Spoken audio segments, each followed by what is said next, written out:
जाकरी training classes बराए ख़वातीन।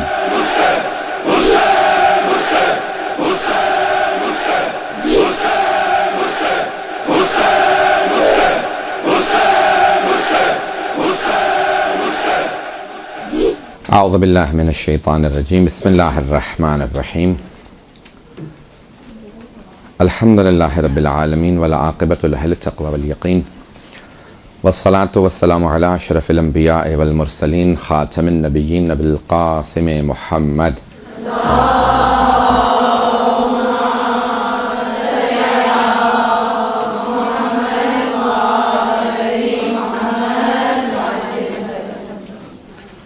व आलिहि तय्यबीन ताहिरीन अल-मअसूमीन ला सिय्यमा बक़िय्यतुल्लाहि फ़िल अर्ज़ीन रूही व अरवाहुल आलमीन लितुराबि मक़दमिहिल फ़िदा वल्लअनतु दाइमतु अला अअदाइहिम अजमईन मिनल आन इला क़ियाम यौमिद्दीन। अम्मा बअदु फ़क़द क़ाल अल्लाहुल हकीम लिमूसा अलैहिस्सलाम या मूसा हब्बिबनी इला खल्क़ी व हब्बिब खल्क़ी इलैया। सल्लल्लाहु अलैहि मुहम्मद व अला मुहम्मद।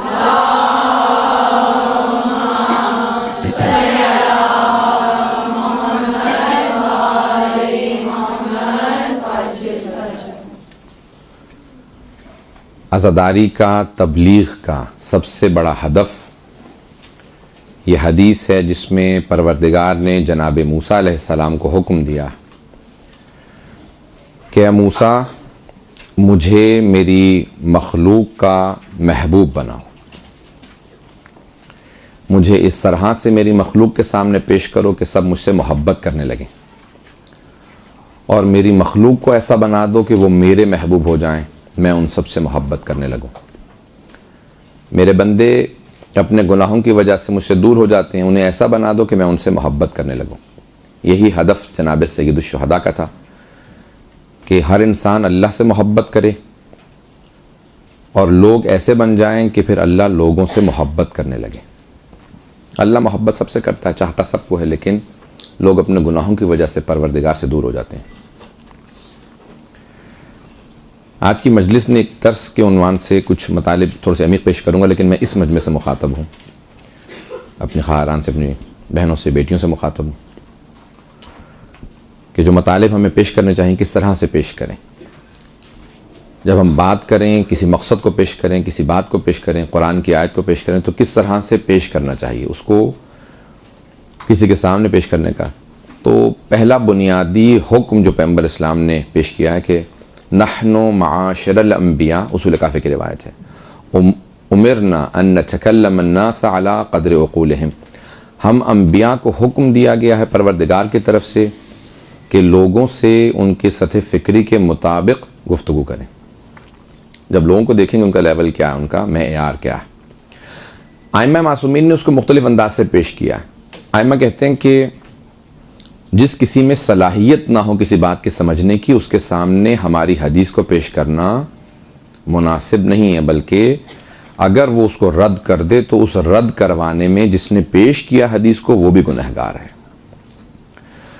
मैं कोई ऐसी बहुत इल्मी बात करूँ एक ऐसे मजमे में कि जो वो समझ ना सकें और उसको रद्द कर दें, कि हम नहीं मानते ऐसी बात होगी, तो इसमें कसूरवार मैं भी हूँ, क्योंकि मैंने ऐसे लोगों के सामने उस हदीस को पेश किया जिन लोगों में सलाहियत ही नहीं थी। बाज़ का तशख़ीस मैं नहीं दे पाया, तो मैं अब इतना ज़्यादा गुनहगार शायद ना हूँ, लेकिन तशख़ीस देना ये हम मुबल्लिगीन का, तबलीग करने वालों का काम है।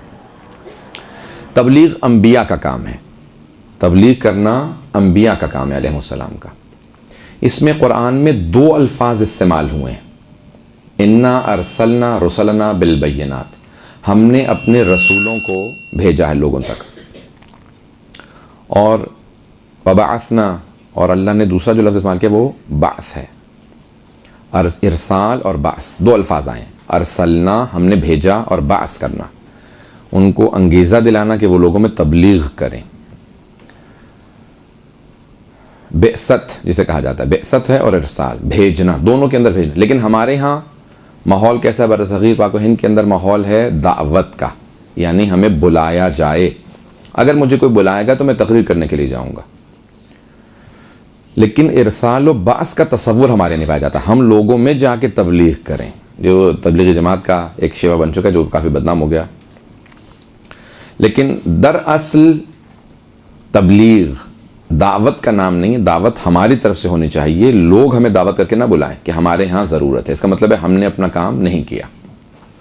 हम खुद से ऑर्गेनाइज करें, हम खुद से तश्कील दें, मुनज़्ज़म करें लोगों को, इमाम बारगाहों के अंदर मजालिस हम बर्पा करें, हम मजलिस रखें, हम लोगों को दावत दें और हम फिर उस मतलब को, उस मकसद को पहुँचाएँ जो कुरान का मकसद है, जो हदीस का मकसद है।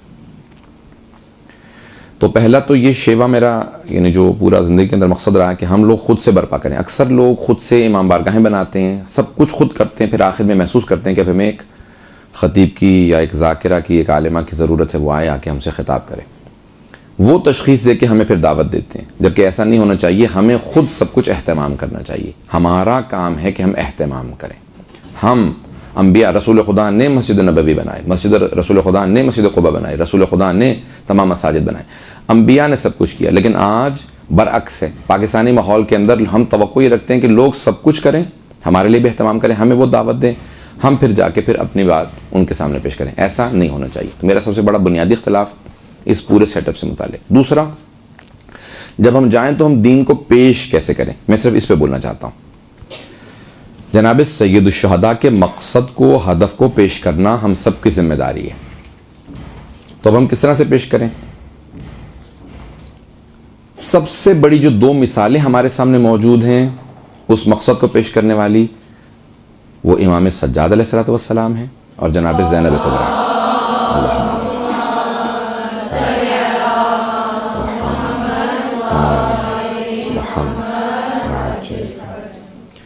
सबसे जो बड़ी दो हस्तियां जिन्होंने उस मकसद को पहुंचाया वो चौथे इमाम हैं और जनाब ज़ैनब कुबरा सलाम अलैहा हैं। उन्होंने उस मकसद को पहुंचाया लोगों तक। अब उन्होंने क्या तरीका अपनाया? जनाब ज़ैनब के अगर खुतबों को देखें, इमाम सज्जाद अलैहिस्सलाम के खुतबों को देखें, तो उन सब में पहला जो उन्होंने काम करवाया है वो उन्होंने तारुफ करवाया अहले बैत का, मौरफ़ी, जिसे हम कहते हैं कि लोग अहले बैत को पहचानें, उनकी मारिफत हासिल करें। कभी भी कोई आदमी किसी का मुती और फरमा बरदार नहीं बनता जब तक कि उसकी मारिफत ना हो, पहचानता ना हो। आप किसी आलिम के भी रास्ते को नहीं अपनाएंगे जब तक कि आपको उसकी मारिफत ना हो कि हाँ ये इस काबिल है कि इसके रास्ते को अपनाया जा सके। जब तक लोग अहले बैत को पहचानेंगे नहीं, उनकी मारिफत हासिल नहीं करेंगे, कोई उनके रास्ते पे नहीं चलेगा। अहले बैत अलैहिस्सलाम की मारिफत सबसे ज़्यादा कहाँ पे है? कुरान। अब उलमा बाज़ात, मैं अभी पिछले दिनों चंद किताबें लेके आया हूँ ईरान से, कि एक आयत पे पूरी किताब, ज़ख़ीम किताब है, आयत तत्हीर पे कई उलमा ने पूरी पूरी किताबें लिखी हैं और उसमें क्या कुछ साबित होता है मकाम अहले बैत से मुतालिक, उनकी इस्मत, उनका मकाम, उनकी अज़मत, एक आयत से। जनाब अमीर अलैहिस्सलाम से मुतालिक आयत जो बिसर रसालत पे सोए तो कहा कि वमिन अन्नास मन यशरी नफ्सहु इब्तिग़ाअ मर्ज़ातिल्लाह, इस पूरी एक आयत के ऊपर एक बहुत बड़े बुजुर्ग ने 500 सफ़े से ज़्यादा की किताब लिखी है। अतलाबी सैयद महमूद हाशमी शाहरुद्दी की किताब है आयत मवद्दत पे, और उन्होंने उसमें इतने फ़ज़ाइल के पहलू पेश किए हैं, इतने मतालिब दिए हैं कि कभी गैर मासूम की मवद्दत को खुदा वाजिब करार दे ही नहीं सकता। कितने उसमें पहलू हैं, अगर आप उनको देखें तो कुरान के अंदर जितनी आयात हैं उनमें क्यों अल्लाह ने अहले बैत के ये फ़ज़ाइल पेश किए हैं, क्यों उनकी मारिफत को वाजिब करार दिया है, क्यों उनकी इताअत को वाजिब करार दिया, क्यों उनकी मवद्दत को, अगर हमें ख़ुद समझ में नहीं आएगा हम किसी को दावत नहीं दे सकते। तो हमें ख़ुद सबसे पहले जब पढ़ें, आप मुताला करें आयात का, अहादीस का, फ़ज़ाइल का, तो किस लिए पढ़ते हैं? ताकि हम दूसरों को सुनाएं? नहीं, पहले मेरी मारिफत बढ़े, मैं समझूं, उन्हें पहचानूं, जब मैं समझ जाऊं तो फिर मैं दूसरों के सामने पेश करूं। मैं इब्तदाई दौर के अंदर जब पढ़ रहा था तो एक उस्ताद ने मुझसे पूछा कि क्यों पढ़ रहे हैं? कि मैं ये मतलब पेश करूंगा। कि नहीं, इसलिए मत पढ़ो, ये मतलब कभी इसलिए मत पढ़ो कि मैं दूसरों के सामने मतलब जाके पेश करूंगा। इसलिए पढ़ो कि मेरे इल्म में इजाफा हो, मैं इसे अपना लूँ। जब मैं अपना लूँगा तो ख़ुद मेरी ज़बान से ये गुफ्तगू वैसी जाएगी जैसे मासूम चाहते हैं कि पेश किया जाए। जब तक मैंने किसी चीज़ को नहीं अपनाया, जब इंसान को कोई चीज़ बावर हो जाती है ना, मुझे यकीन है ना कि अगर बाहर कहीं पे कोई खुदा न खासा अगर मैं गाड़ी तेज़ चलाऊंगा तो हादसा हो सकता है। जब मुझे बावर होगा ना तो फिर मैं खुद उस पर अमल करूंगा, एहतियात करूंगा। अगर मुझे बावर होगा, मुझे यकीन होगा अज़मत अहले बैत अलैहिस्सलाम का, तो मैं किस तरह से उनसे पेश आऊँगा। जब मुझे बावर हो जाए तो फिर मैं उसे पेश कर पाऊंगा कि हर आदमी जो सुनेगा वो भी अज़मत अहले बैत का एहसास करेगा। जब मुझे खुद बावर नहीं तो कोई उसमें मेरी बात को नहीं सुनेगा। और पेश इस तरह से किया जाएगा कि हर इंसान जो सुने वो उसको एहतराम से। अब किन किन चीज़ों से अहले बैत की अज़मत वाज़ेह होती है? सबसे पहले कुरान, वो आयात। अल्लामा अमीनी ने पहले आयात पे बहस की है, बाद में हदीस गदीर पे। इमाम सज्जाद अलैहिस्सलाम ने शाम में पहुंचने के बाद 7 आयात की तिलावत की। तो किसी आदमी ने सवाल किया कि आपने इस आयत की तिलावत क्यों की है, ये तो अहले बैत की शान में है। इमाम ने फ़ौरन दूसरी आयत की तिलावत की, कहा यह आयत भी अहले बैत की शान में। इमाम ने तीसरी आयत की तिलावत की। सुनने वाले ने कहा यह आयत भी अहले बैत की शान में। इमाम ने 7 आयत की तिलावत की तो वो रोने लगा। कहा आप कैदी हैं। उसने आके क्या जुमला कहा था कि तारीफ़ उस खुदा की जिसने आपको तबाह कर दिया, जिसने आपको इन्ने मसाइब में डाल दिया। तो इमाम ने उसको देखने के बाद कहा कि इन्नमा युरीदुल्लाह। तो उसने कहा ये तो अहले बैत की शान में। इमाम ने कहा कुल ला असअलुकुम अलैहि अजरा। तो इमाम ने 7 आयत। अब वो रोने लगा। कहा क्या बात है, आप ये सारी आयत जो अहले बैत की शान में उन्हीं आयत को क्यों पढ़ते हैं? इमाम ने कहा तू अभी भी नहीं समझा, हम खानवादा है, रसूल हैं, हम अहले बैत हैं। रोने लगा। कहा कि मेरी आयत तौबा कबूल हो सकती है, मैंने आपकी इतनी तौहीन की। इमाम ने कहा एक शर्त पे, जहां जाएगा लोगों को ये मत बताना हम बागी हैं, ये बताना ये ख़ानदान अहले बैत है। तो पहला मारिफत, सबसे पहली जो बुनियादी चीज़ है वो मारिफत है। हमें खुद सैयदुल शुहदा की मारिफत हो। तो मारिफत कैसे हासिल होती है? आयात से। दूसरी अहादीस से, आइम्मा अलैहिस्सलाम की अहादीस जो उन्होंने खुद अपना तारुफ करवाया। और सबसे ज़्यादा जो अहादीस के अंदर या आइम्मा के अपने फरामीन में जिससे इमाम का मकाम साबित होता है वो हैं ज़ियारात। ज़ियारात में बे इंतहा मजालिस पढ़ता हूँ, अगर आपने शायद सुना कभी मेरा अशरा। एक अभी ज़ियारत पे मैंने अशरा नहीं पढ़ा, मेरा बहुत दिल चाहता है कि मैं उस पर पढ़ूँ। वो ज़ियारत जामिया कबीरा, आयतुल्लाह जवादी आमुली उसकी शरह लिख रहे हैं। 7 जिल्दें 500-500 600 सफ़े की लिख चुके हैं और अभी तक मुकम्मल नहीं हुई। वो कहते हैं 10 जिल्दें कम अज़ कम बनेंगी सिर्फ ज़ियारत जामिया कबीरा पे, जो अहले बैत के फ़ज़ाइल का सरचश्मा है। तो हमें खुद कम अज़ कम एहसास हो, बिकुम यंज़लुल गैस, ये जो है ना, आपकी वजह से बारिश नाजिल होती है, आपकी वजह से दरख्त फल देते हैं, आपकी वजह से दुआएं कबूल होती हैं, आपकी वजह से अल्लाह तौबा कबूल करता है, आपकी वजह से अल्लाह सारी नेमतें नाजिल करता है। औलिया उन निअम। जब हमें खुद ही नहीं मालूम तो हम दूसरों को दावत नहीं दे सकते। मेरी पहली आपसे, तमाम अपनी बहनों से, अपनी बेटियों से दरख्वास्त है कि हम उन आयात को समझें, तभी हमें खुद मारिफत हो। सबसे बुनियादी चीज़ है मारिफत, सबसे बुनियादी चीज़ है मारिफत। बड़े से बड़े मराजे, जब इमाम खुमैनी से कहा ना किसी ने कि आप हज़रत अली अलैहिस्सलाम पे तकरीर कीजिए, तो अभी यूट्यूब पे वो क्लिप मौजूद है। तो उन्होंने कहा कि मैं न बायद दरबारे हस्ती सोहबत में, मुझे इतनी मेरी हैसियत नहीं, मेरी औकात नहीं कि मैं हज़रत अली से मुताल्लिक़ गुफ्तगू कर सकूँ। फिर उसके बाद उन्होंने कहा कि और मुझे करनी भी नहीं चाहिए क्योंकि मेरी इतनी हैसियत नहीं है। क्यों? क्योंकि अली इब्न अबी तालिब वो हैं जो अल्लाह की तमाम निशानियों की सबसे बड़ी निशानी है। और फिर उन्होंने जो पढ़ना शुरू किया उसमें इतने फ़ज़ाइल भी थे, उतने मसाइब भी थे। अगर इमाम खुमैनी कहते हैं कि मैं इस लायक नहीं हूँ कि हज़रत अली अलैहिस्सलाम पे बोल सकूँ, तो फिर हम किस लायक हैं? तो इसलिए सबसे बुनियादी चीज़ है, मैं दोबारा कहूँगा, मारिफत। जब हमें मारिफत होगी तो हम इस लायक बनेंगे कि हम अहले बैत पे बोल सकें। सबसे और उस मारिफत के लिए मुख्तलिफ दराजात हैं, आयात, अहादीस और ज़ियारात। और उसके बाद फिर आइम्मा की दुआएं, उनसे इमाम का अज़मत का अंदाज़ा होता है।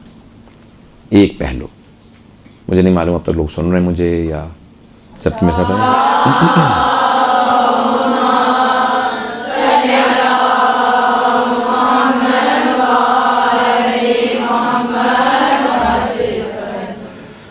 दूसरा पहलू जब आप पेश करें मुआशरे के सामने, शियों के सामने, जब मजलिस पढ़ते हैं तो अक्सर हम अपने शियों से मुखातब होते हैं। हमें अक्सर लोगों को ये एहसास नहीं होता कि इसमें अहले सुन्नत भी होंगे, और फिर वो तो बिल्कुल ही एहसास नहीं होता जो यूरोप अमेरिका में रहते हैं कि हमें काफिरों के सामने अहले बैत को किस तरह से पेश करना है, हमें नहीं आता। तो हमें वो सीखना चाहिए कि जब जाऊँ, मैं अपना एक ज़ाती तजर्बा पेश करना चाहता हूँ। मुझे दावत दी गई एक इमाम बारगाह, मैं जिस इमाम बारगाह को शहीद मेहदी हकीम ने इमाम बारगाह बनाया था, लंदन के एक इलाका क्लैपम, वहाँ पे। तो लोकल काउंसिल ने दावत दी कि भाई हम चाहते हैं कि आप आएँ। सारे अदियान के मुख्तलिफ लीडर्स को दावत है। ये खातून चेयर कर रही थी, उन्होंने कहा कि सबके पास 1-1 मिनट है अपने दीन से मुताल्लिक बयान करने के लिए। आखिर में उन्होंने मुझे सबसे आखिर में कहा कि आपके पास 10 मिनट है। अच्छा, मैं भी ज़हनी तौर से तैयार था कि सिर्फ 1 मिनट बोलूँगा। अचानक जब ऐलान हुआ 10 मिनट के लिए, तो मैं थोड़ा सा परेशान होने लगा और बहुत ज़्यादा मैं घबराया हुआ था, क्योंकि मुझे काफिरों के सामने यहूदी, ईसाई, हिंदू, सिख और बेइंतहा बहुत से ऐसे लोग थे जो अदियान को मानते ही नहीं थे, उनके सामने मुझे दीन को पेश करना है। तो मेरे हाथ पांव कांपने लगे। मैंने कहा, परवरदिगारा, मैं गुनहगार हूँ, लेकिन ये लिबास तेरे नबी का लिबास है, ये तेरे वली का लिबास है।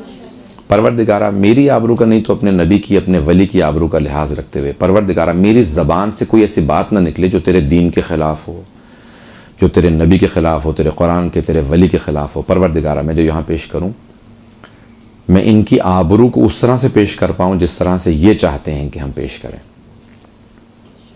मैंने फ़ौरन दुआ मांगी, उसके बाद मैंने तकरीर शुरू की। जब मैंने तकरीर की तो बहुत देर तक वो क्लैपिंग करते रहे, जैसे उन लोगों का एक माहौल है।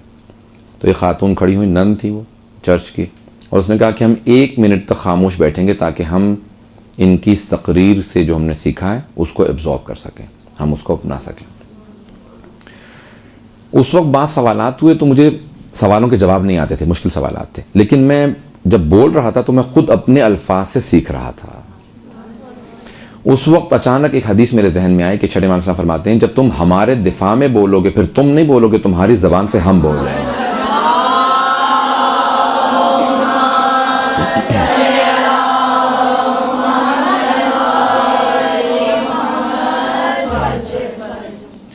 जब भी आप दिफाए अहले बैत में बोलें और कभी भी बहुत ज़्यादा परेशान हो, तो हर इंसान को ना किसी एक मासूम से, किसी एक बीबी से, किसी एक इमाम से बहुत ज़्यादा अक़ीदत होती है। तो हमेशा उनसे तवस्सुल करते रहें, और हमेशा मजलिस से पहले, मुझे 12वें इमाम से बहुत ज़्यादा अक़ीदत है, तो मैं हमेशा मजलिस से पहले या कभी बीच में भी हो तो मैं सलावत पढ़ा के फ़ौरन इमाम से तवस्सुल करता हूँ। अमूमन बुलाता हूँ, या साहिब ज़मानत रखने वाला, इस वक्त मेरी मदद कीजिए। अभी बहुत ज़्यादा परेशान हो तो फ़ौरन तवस्सुल करें। और इमाम के अल्फाज ये हैं कि जब तुम हमें पुकारते हो तो हम तुम्हारी बात को सुनते हैं।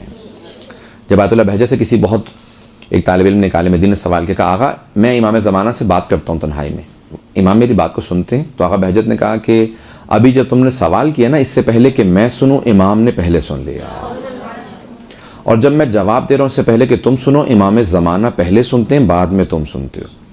तो ज़रा इमाम को हम लोग इस तरह से माने कि इमाम हकीकत हैं, इमाम एक तसव्वुर का नाम नहीं है। हम में से अक्सर की मुसीबत यह है कि हम समझते हैं इमाम गायब हैं, तो इमाम एक तसव्वुर का नाम है, क्योंकि हम गैब समझते ही नहीं हैं। इमाम को तसव्वुर न समझें, इमाम को हकीकत समझें। इमाम हकीकतन मौजूद हैं, वजूद रखते हैं, वली खुदा हैं, हुज्जत खुदा हैं, मनसूस मिन अल्लाह हैं। जब हम ये समझते हुए इमाम को पुकारें तो इमाम के जवाब के फिर हमें मुंतज़िर रहना चाहिए जब हम इमाम से तवस्सुल करते हैं। इमाम से किसी ने कहा ना, किसी बहुत बुजुर्ग आलिम दीन ने कहा कि मेरे लिए इमाम से कह देना कि दुआ कर दें। इमाम ने कहा उससे कहना कि मैं तुमसे गाफिल कब था कि तुम दुआ के लिए कह रहे हो। तो सबसे पहली बुनियादी चीज़ है हमारी मारिफत, हम खुद समझें, हमें समझ आना चाहिए कि हम किस इमाम के, किस आइम्मा, किन अहले बैत के मानने वाले हैं। दूसरी शर्त, वो हमसे क्या चाहते हैं। आया हमें ये समझ में आया कि वो चाहते हमसे क्या है। सबसे बड़ी जो 2 मिसालें मैं कह रहा था आपसे कि जनाब सैयद सजाद और इमाम सजाद के बाद जनाब ज़ैनब कुबरा, उनके खुतबों में सबसे ज़्यादा जो है मारिफ हैं, उन्होंने तारुफ करवाया। यजीद से भी मुखातब को कहती हैं कि या यजीद किद कैदक व सायक व नासिब जोहदक। इमाम सजाद तारुफ करवाते हैं कि वअतीना सित्तन व फुद्दिलना बिस्सबईन, अल्लाह ने 6 चीज़ें हमें अता की हैं, 7 हमारे फ़ज़ाइल हैं। तो वहाँ पर इमाम अपने ख़ानदान का तारुफ करवा रहे हैं। तो सबसे बुनियादी चीज़ है मारिफत, और उसके बाद कि अहले बैत हमसे क्या चाहते हैं। अब चाहते क्या हैं। आयतुल्लाह सिस्तानी से मेरे सामने सवाल किया गया और मैं तर्जुमा कर रहा था, ये काफिला था। उन्होंने कहा कि इमाम ज़माना हमसे क्या चाहते हैं। आगा सिस्तानी से सवाल किया कि भाई आप ये बताएं कि इमाम ज़माना हमसे क्या चाहते हैं। आगा ने कहा इमाम हमसे कोई ऐसी चीज़ नहीं चाहते जो रसूल खुदा नहीं चाहते थे, अली मुर्तज़ा नहीं चाहते थे, जनाब सैयदा नहीं चाहती थी, इमाम हसन हुसैन नहीं चाहते थे। कहा वो वही सब कुछ हमसे चाहते हैं जो रसूल खुदा से लेके 11वें इमाम तक सब कुछ, वो सब आइम्मा हमसे चाहते रहे। और वो वही बुनियादी चीज़ है कि वाजिबात को समझें, उस पर अमल करें और हराम से बचें। और उसको आगा बहजत कहते हैं एक जुमले में कि अगर सिर्फ एक जुमला कहना हो तो कहा सिर्फ हराम से बचना, एक चीज़ हराम। वाजिब को तर्क करना भी हराम है, नमाज को छोड़ना भी हराम है, रोज़े को तर्क करना भी हराम है, खुम्स ना देना भी हराम है। क्यों नहीं देते? का सिर्फ एक जुमले में हराम से बचना। अब हम जब मिंबर पे आए ना तो हम सिर्फ एक बात का ख्याल रखें कि हम कोई ऐसी बात ना करें जिसमें इमाम की, मासूम की तौहीन का पहलू आता हो। चाहे फ़ज़ाइल के अंदर हम उसको सही तरह से पेश ना कर सकें या मसाइब में अगर कोई रिवायत है ना, चाहे मुस्तनद हो लेकिन उसमें तौहीन का पहलू निकलता हो तो उसको पेश नहीं करना चाहिए। और उलमा कहते हैं चाहे ज़ईफ़ रिवायत हो लेकिन इमाम की तौहीन का पहलू ना हो तो उसको पेश कर सकते हैं। ज़ईफ़ रिवायत का मतलब ये नहीं होता कि रिवायत झूठी है, बल्कि ज़ईफ़ उसकी सनद, मुस्तनद यानी उसकी सनद उस तरह से नहीं, ऑथेंटिक नहीं है, या उस तरह से नहीं है जिस तरह से एक सही उस सनद हदीस की रिवायत होती है, या हसन की या मौसक़ की होती है। ज़ईफ़ है यानी रावी से कोई आदमी का नाम छूट गया है। फ़िक़्ह में भी उलमा बहुत से मुस्तहब्बात के लिए ज़ईफ़ रिवायत से इस्तिनाद करते हैं। तो अब हमसे इमाम क्या चाहते हैं, हम क्या पेश करें? मैं करबला में वाक़े करबला को सामने से नहीं देख पाया, इमाम हुसैन अलैहिस्सलाम मुझसे क्या चाहते हैं, मैं क्या पेश करूं? मैं मिंबर पे आ रहा हूं। जो भी मिंबर पे आता है, आप सब लोग मजालिस पढ़ते हैं, सब लोग तकरीबन, रिवायत के अल्फाज हैं, जो भी मिंबर पे आता है वो चौथे इमाम का नुमाइंदा होता है। अब नुमाइंदगी करने का हमें हक है नहीं है, हम खुद तशख़ीस दें, क्योंकि चौथे इमाम अलैहिस्सलाम बयान करते थे ना, फ़ज़ाइल भी मसाइब भी वो बयान करते थे। तो अब जो भी मिंबर पे आता है ना वो चौथे इमाम की नुमाइंदगी कर रहा होता है। अब उसमें दो चीज़ें, एक तो सवाब का अंदाज़ा आप लगा सकते हैं कि सवाब कितना होगा जो चौथे इमाम की नुमाइंदगी करे। रिवायत के अल्फाज है जो वाक़न सय्यदुश शुहदा के मिंबर की खिदमत करे तो ख़ुद इमाम हुसैन उसकी शफ़ाअत करेंगे। अगर हम हक अदा करें तो ख़ुद इमाम हुसैन शफ़ाअत करेंगे, और अगर हम ख़यानत करें तो फिर, अगर हम बेइंसाफ़ी करें मिंबर से तो फिर हमें तौबा करनी चाहिए और हमें माफ़ी मांगनी चाहिए कि मौला हुसैन कहीं ऐसा ना हो कि हमसे किसी बात से नाराज़ हो जाएं। बहुत बड़े बड़े बुजुर्ग उलमा, मैं यहाँ पे आपको सिर्फ खौफ नहीं दिलाना चाहता, सिर्फ दो जुमले कहूँगा। आयतुल्लाह गुलपायगानी, सैयद मोहम्मद रज़ा गुलपायगानी, बहुत बड़े मर्जा गुजरे, 1993 में, 1993 में उनका इंतकाल हुआ। वो अक्सर एक जुमला कहते थे, ए मुबल्लिगीन, आप अपनी तबलीग का सवाब मुझे दे दें और मेरे इज्तिहाद का सवाब आप ले लें। और उस ज़माने में हमें समझ में नहीं आता था, कहते थे ये क्या बात कर रहे हैं, 5 साल में मुबल्लिग बन जाते हैं, 50 साल में मर्जा तकलीद बनता है, ये 50 साल का सवाब दे के 5 साल का सवाब ले रहे हैं। लेकिन जब अमली ज़िंदगी में आया तो एहसास हुआ कि एक मुज्तहिद का मर्जा का ताल्लुक़ सिर्फ उलमा से, फ़ुक़हा से, मुज्तहिदीन से रहता है, और एक मुबल्लिग का ताल्लुक़ आवाम से रहता है जिनको इल्म नहीं होता, जो सादा होते हैं। तबलीग के लिए अंबिया का सीना चाहिए। सबसे बड़ी जो चीज़ है वो है सब्र व तहम्मुल, बर्दाश्त।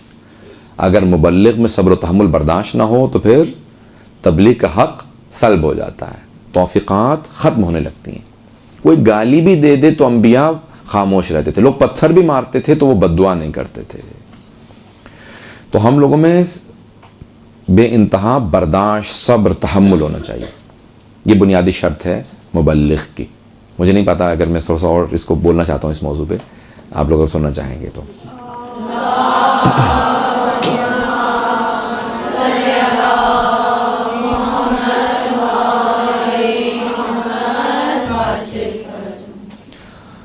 अंबिया अलैहिस्सलाम को लोगों ने पत्थर तक मारे हैं, लोगों ने जिंदा जला दिया, बेइंतहा ज़हमतें, बेइंतहा उन पे मसाइब आए, लेकिन कभी भी उन्होंने ये नहीं कहा कि हम परवरदिगार तबलीग नहीं करेंगे आइंदा से।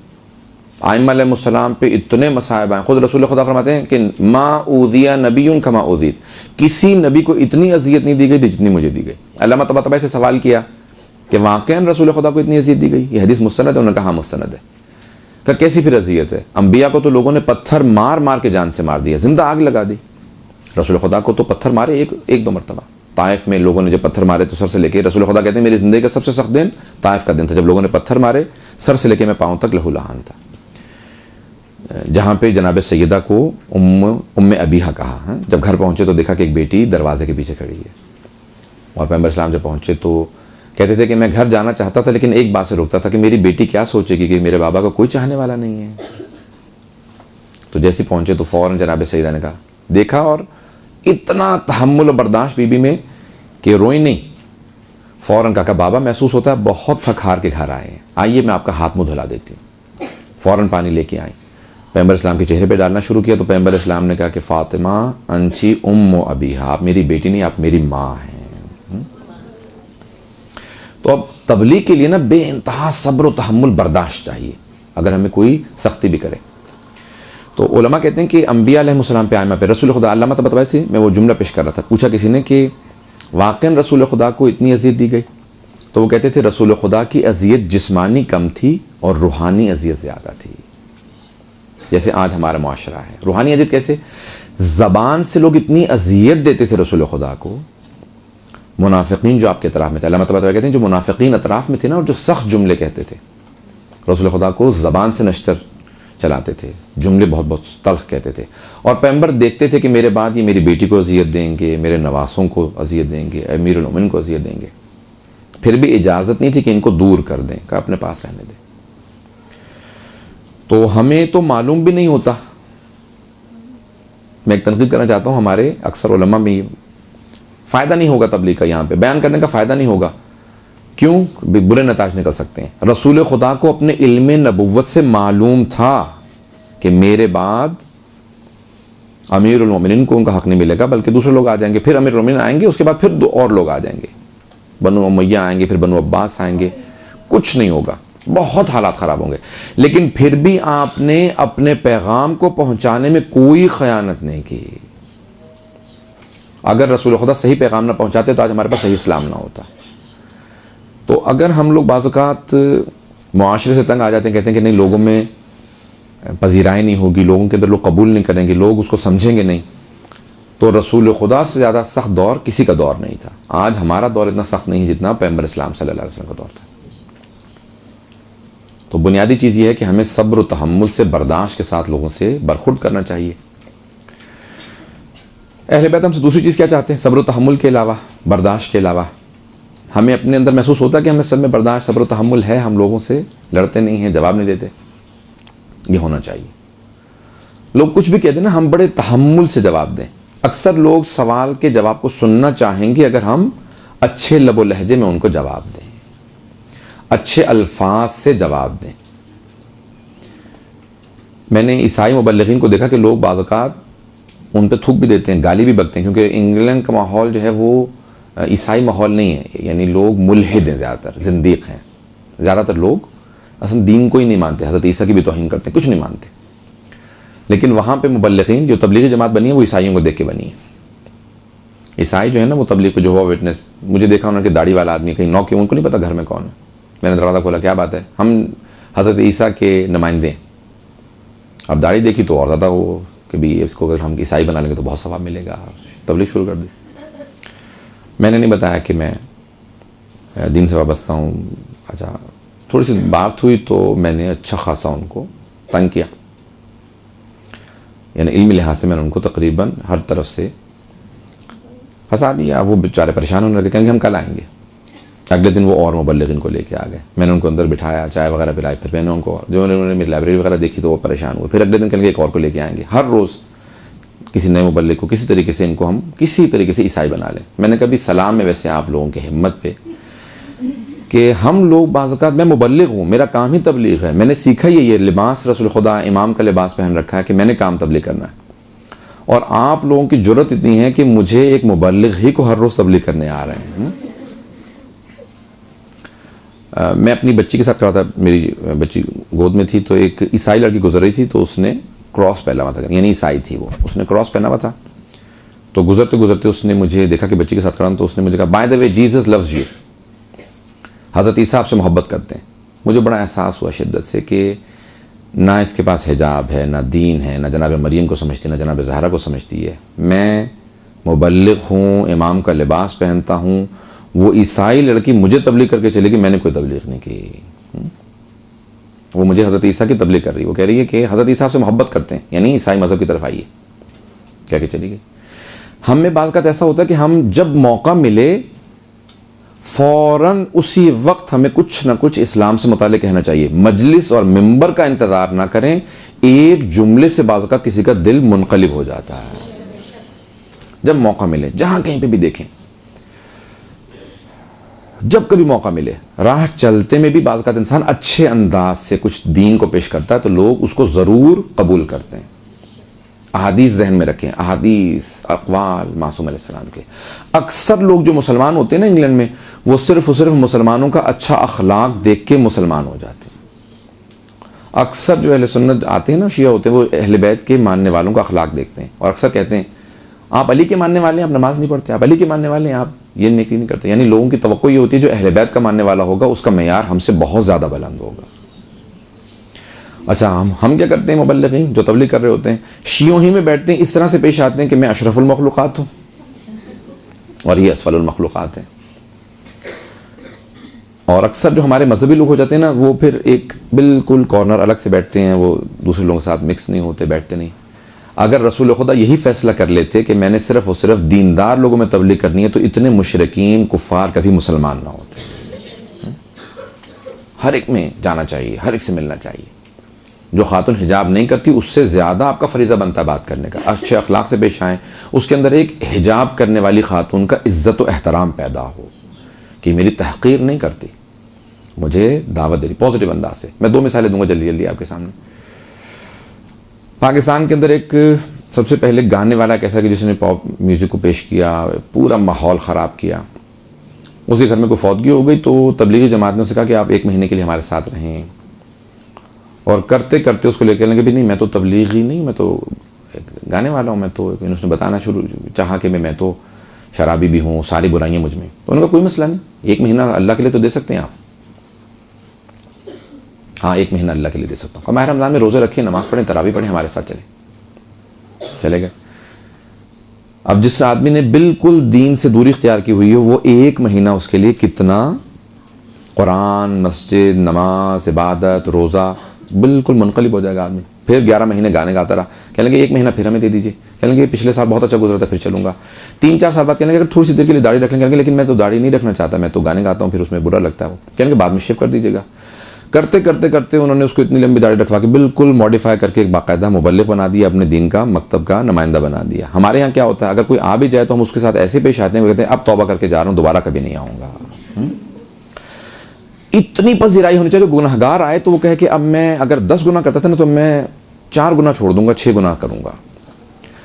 अगर हम आहिस्ता आहिस्ता लोगों को मुनक़लिब करने की कोशिश करें, ओवरनाइट इनकलाब लाने की कोशिश ना करें किसी ज़िंदगी में, तो मैं यकीन से कह सकता हूँ कि अगर आज जनाब सलमान, अबू ज़र, मिक़दाद, अम्मार, जनाब मालिक अस्तर जैसे सिर्फ 5 अफराद इसी अंचोली में हों तो पूरा अंचोली मुनक़लिब हो जाएगा। और जितनी नहज़तें, जितनी तहरीकें चलती हैं वो मस्तूरात के सर पे चलती हैं। जो आप तब्दीली ला सकती हैं वो हम नहीं ला सकते। मेरी बातें बुरी तो नहीं लग रही आप लोगों को ज़्यादा? तबलीग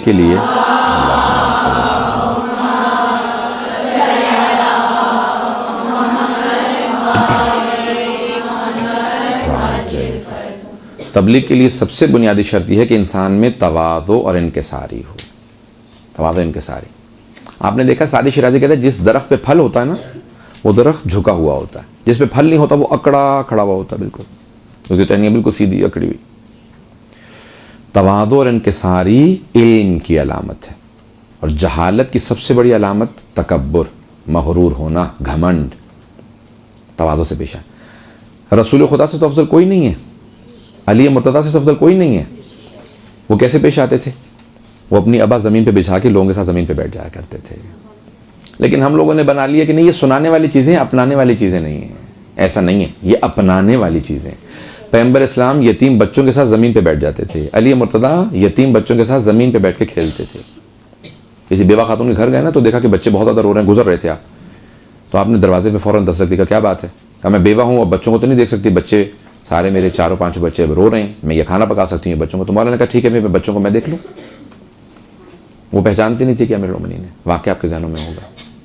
तो मौला बच्चों के साथ खेलने लगे। एक बच्चे ने कहा कि हमारे बाबा जो हैं वो घोड़ा बनते थे हमारे लिए। तो मौला ने नहीं कहा कि मैं अमीरुल मोमिनीन हूँ, मैं अली इब्न अबी तालिब हूँ, तो आप फ़ौरन घोड़ा बन गए उसके बच्चों के लिए। ये जनाब अमीर अलैहिस्सलाम जो इतनी ज़्यादा तवाज़ुन इनके सारे से पेश आ रहे, क्यों? अल्लाह को इतने ज़्यादा क्यों अजीज़ हैं? क्योंकि अल्लाह जानता है कि जो ये मकाम मैंने इन्हें अता किया ये भी जानते हैं इनसे अफजल कोई नहीं, उसके बावजूद ये सबसे ज़्यादा खलीक हैं, इन्नका लअला खुलुक़िन अज़ीम। हदीस मेराज में अल्फाज हैं कि मेरे हबीब, क्या आप जानते हैं मैंने सारे अंबिया का सरदार आपको क्यों बनाया? पैगंबर जानते हैं लेकिन फिर भी कह रहे हैं अल्लाह बेहतर जानता है। कहा मेरे हबीब, अगर मैं सारे अंबिया को आज़ाद छोड़ देता कि देखो बताओ साबित करो कि सबसे ज़्यादा अखलाक किसका अच्छा है, तो आप साबित करते कि आपसे बेहतर कोई नहीं अखलाक में। अल्लाहुम्मा सल्ली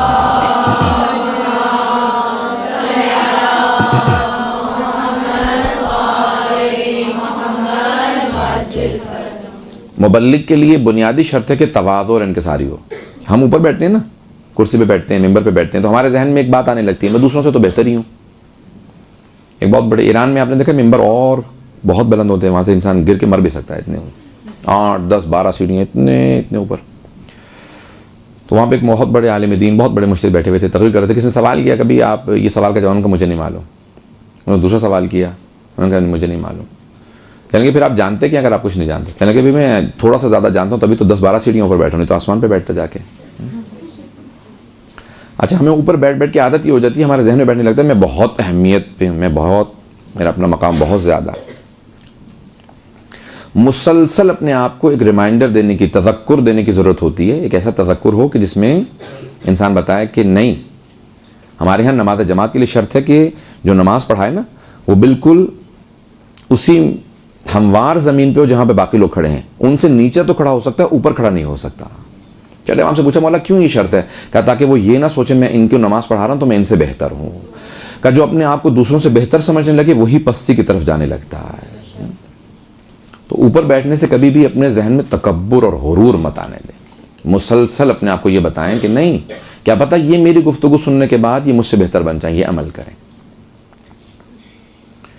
तो एक तो गुरूर, घमंड, तकब्बुर को मत आने दें। मजलिस पढ़ने का सारा सवाब वहां ज़ाया हो जाता है जहां पे हम अपने आप को दूसरों से बेहतर समझने लगे। तो एक तो समझें अहले बैत हमसे क्या चाहते हैं। क्या चाहते हैं? हम हर तरह के हराम से इज्तनाब करें, लोग आके हमसे मिलें, तारीफ़ करें। मेरे एक दोस्त कहते थे सबसे ज़्यादा लुत्फ़ तब आता है जब लोग तारीफ़ कर रहे होते हैं। हम इंसान महसूस कर रहे होते हैं बड़ा अच्छा लग रहा है, बहुत अच्छा महसूस हो रहा है, बहुत अच्छी मजलिस पढ़ी। फिर एक उस्ताद थे, उनसे पूछते थे कि मजलिस कैसी रही? बहुत अच्छी। लोगों ने तारीफ़ें की, उनका तारीफ़ें ज़्यादा कुछ नहीं। कोई नारे बहुत लगे, कहने नारे भी नहीं लगे। लोग बहुत ज़्यादा रोए मसाइल में, कहने नहीं कुछ भी नहीं हुआ। तो कहेंगे फिर मजलिस की खाक अच्छी रही आपकी? कह रहे हैं कि बहुत अच्छी रही। कहने नहीं लेकिन मैं कल्बन मुतमईन हूँ कि इमाम भी राज़ी हैं, खुदा भी राज़ी है।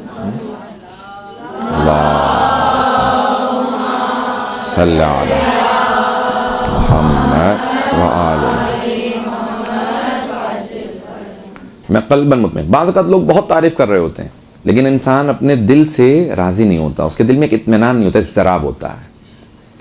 लोग तारीफ़ कर रहे हैं लेकिन, और बाज़ औक़ात लोग उतनी तारीफ़ नहीं करते लेकिन अंदर से एक इत्मीनान होता है। दो कैफियतें होती हैं।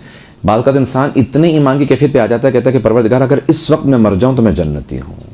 एक कैफियत आ जाती है। बाज़ औक़ात कोशिश करें कि उस कैफियत को बरकरार रखें कि परवरदिगार अगर इस वक्त मैं उठ जाऊँ ना तो मैं वाक़ईन बख्शा जाऊँगा, क्योंकि मेरे इस वक्त दिल बिल्कुल पाक है, साफ़ है, इखलास है, कोई इसमें कदूरतें, कोई बुराइयाँ नहीं। हमारे भी ईमान का ग्राफ जो है ना वो ऐसे चलता है जैसे लहरें होती हैं, कभी अच्छा कभी बुरा, अच्छा बुरा, ऐसा चलता रहता है। आकाश के ग्राफ सिर्फ ऊपर की तरफ जाता है, ऐसा नहीं होता।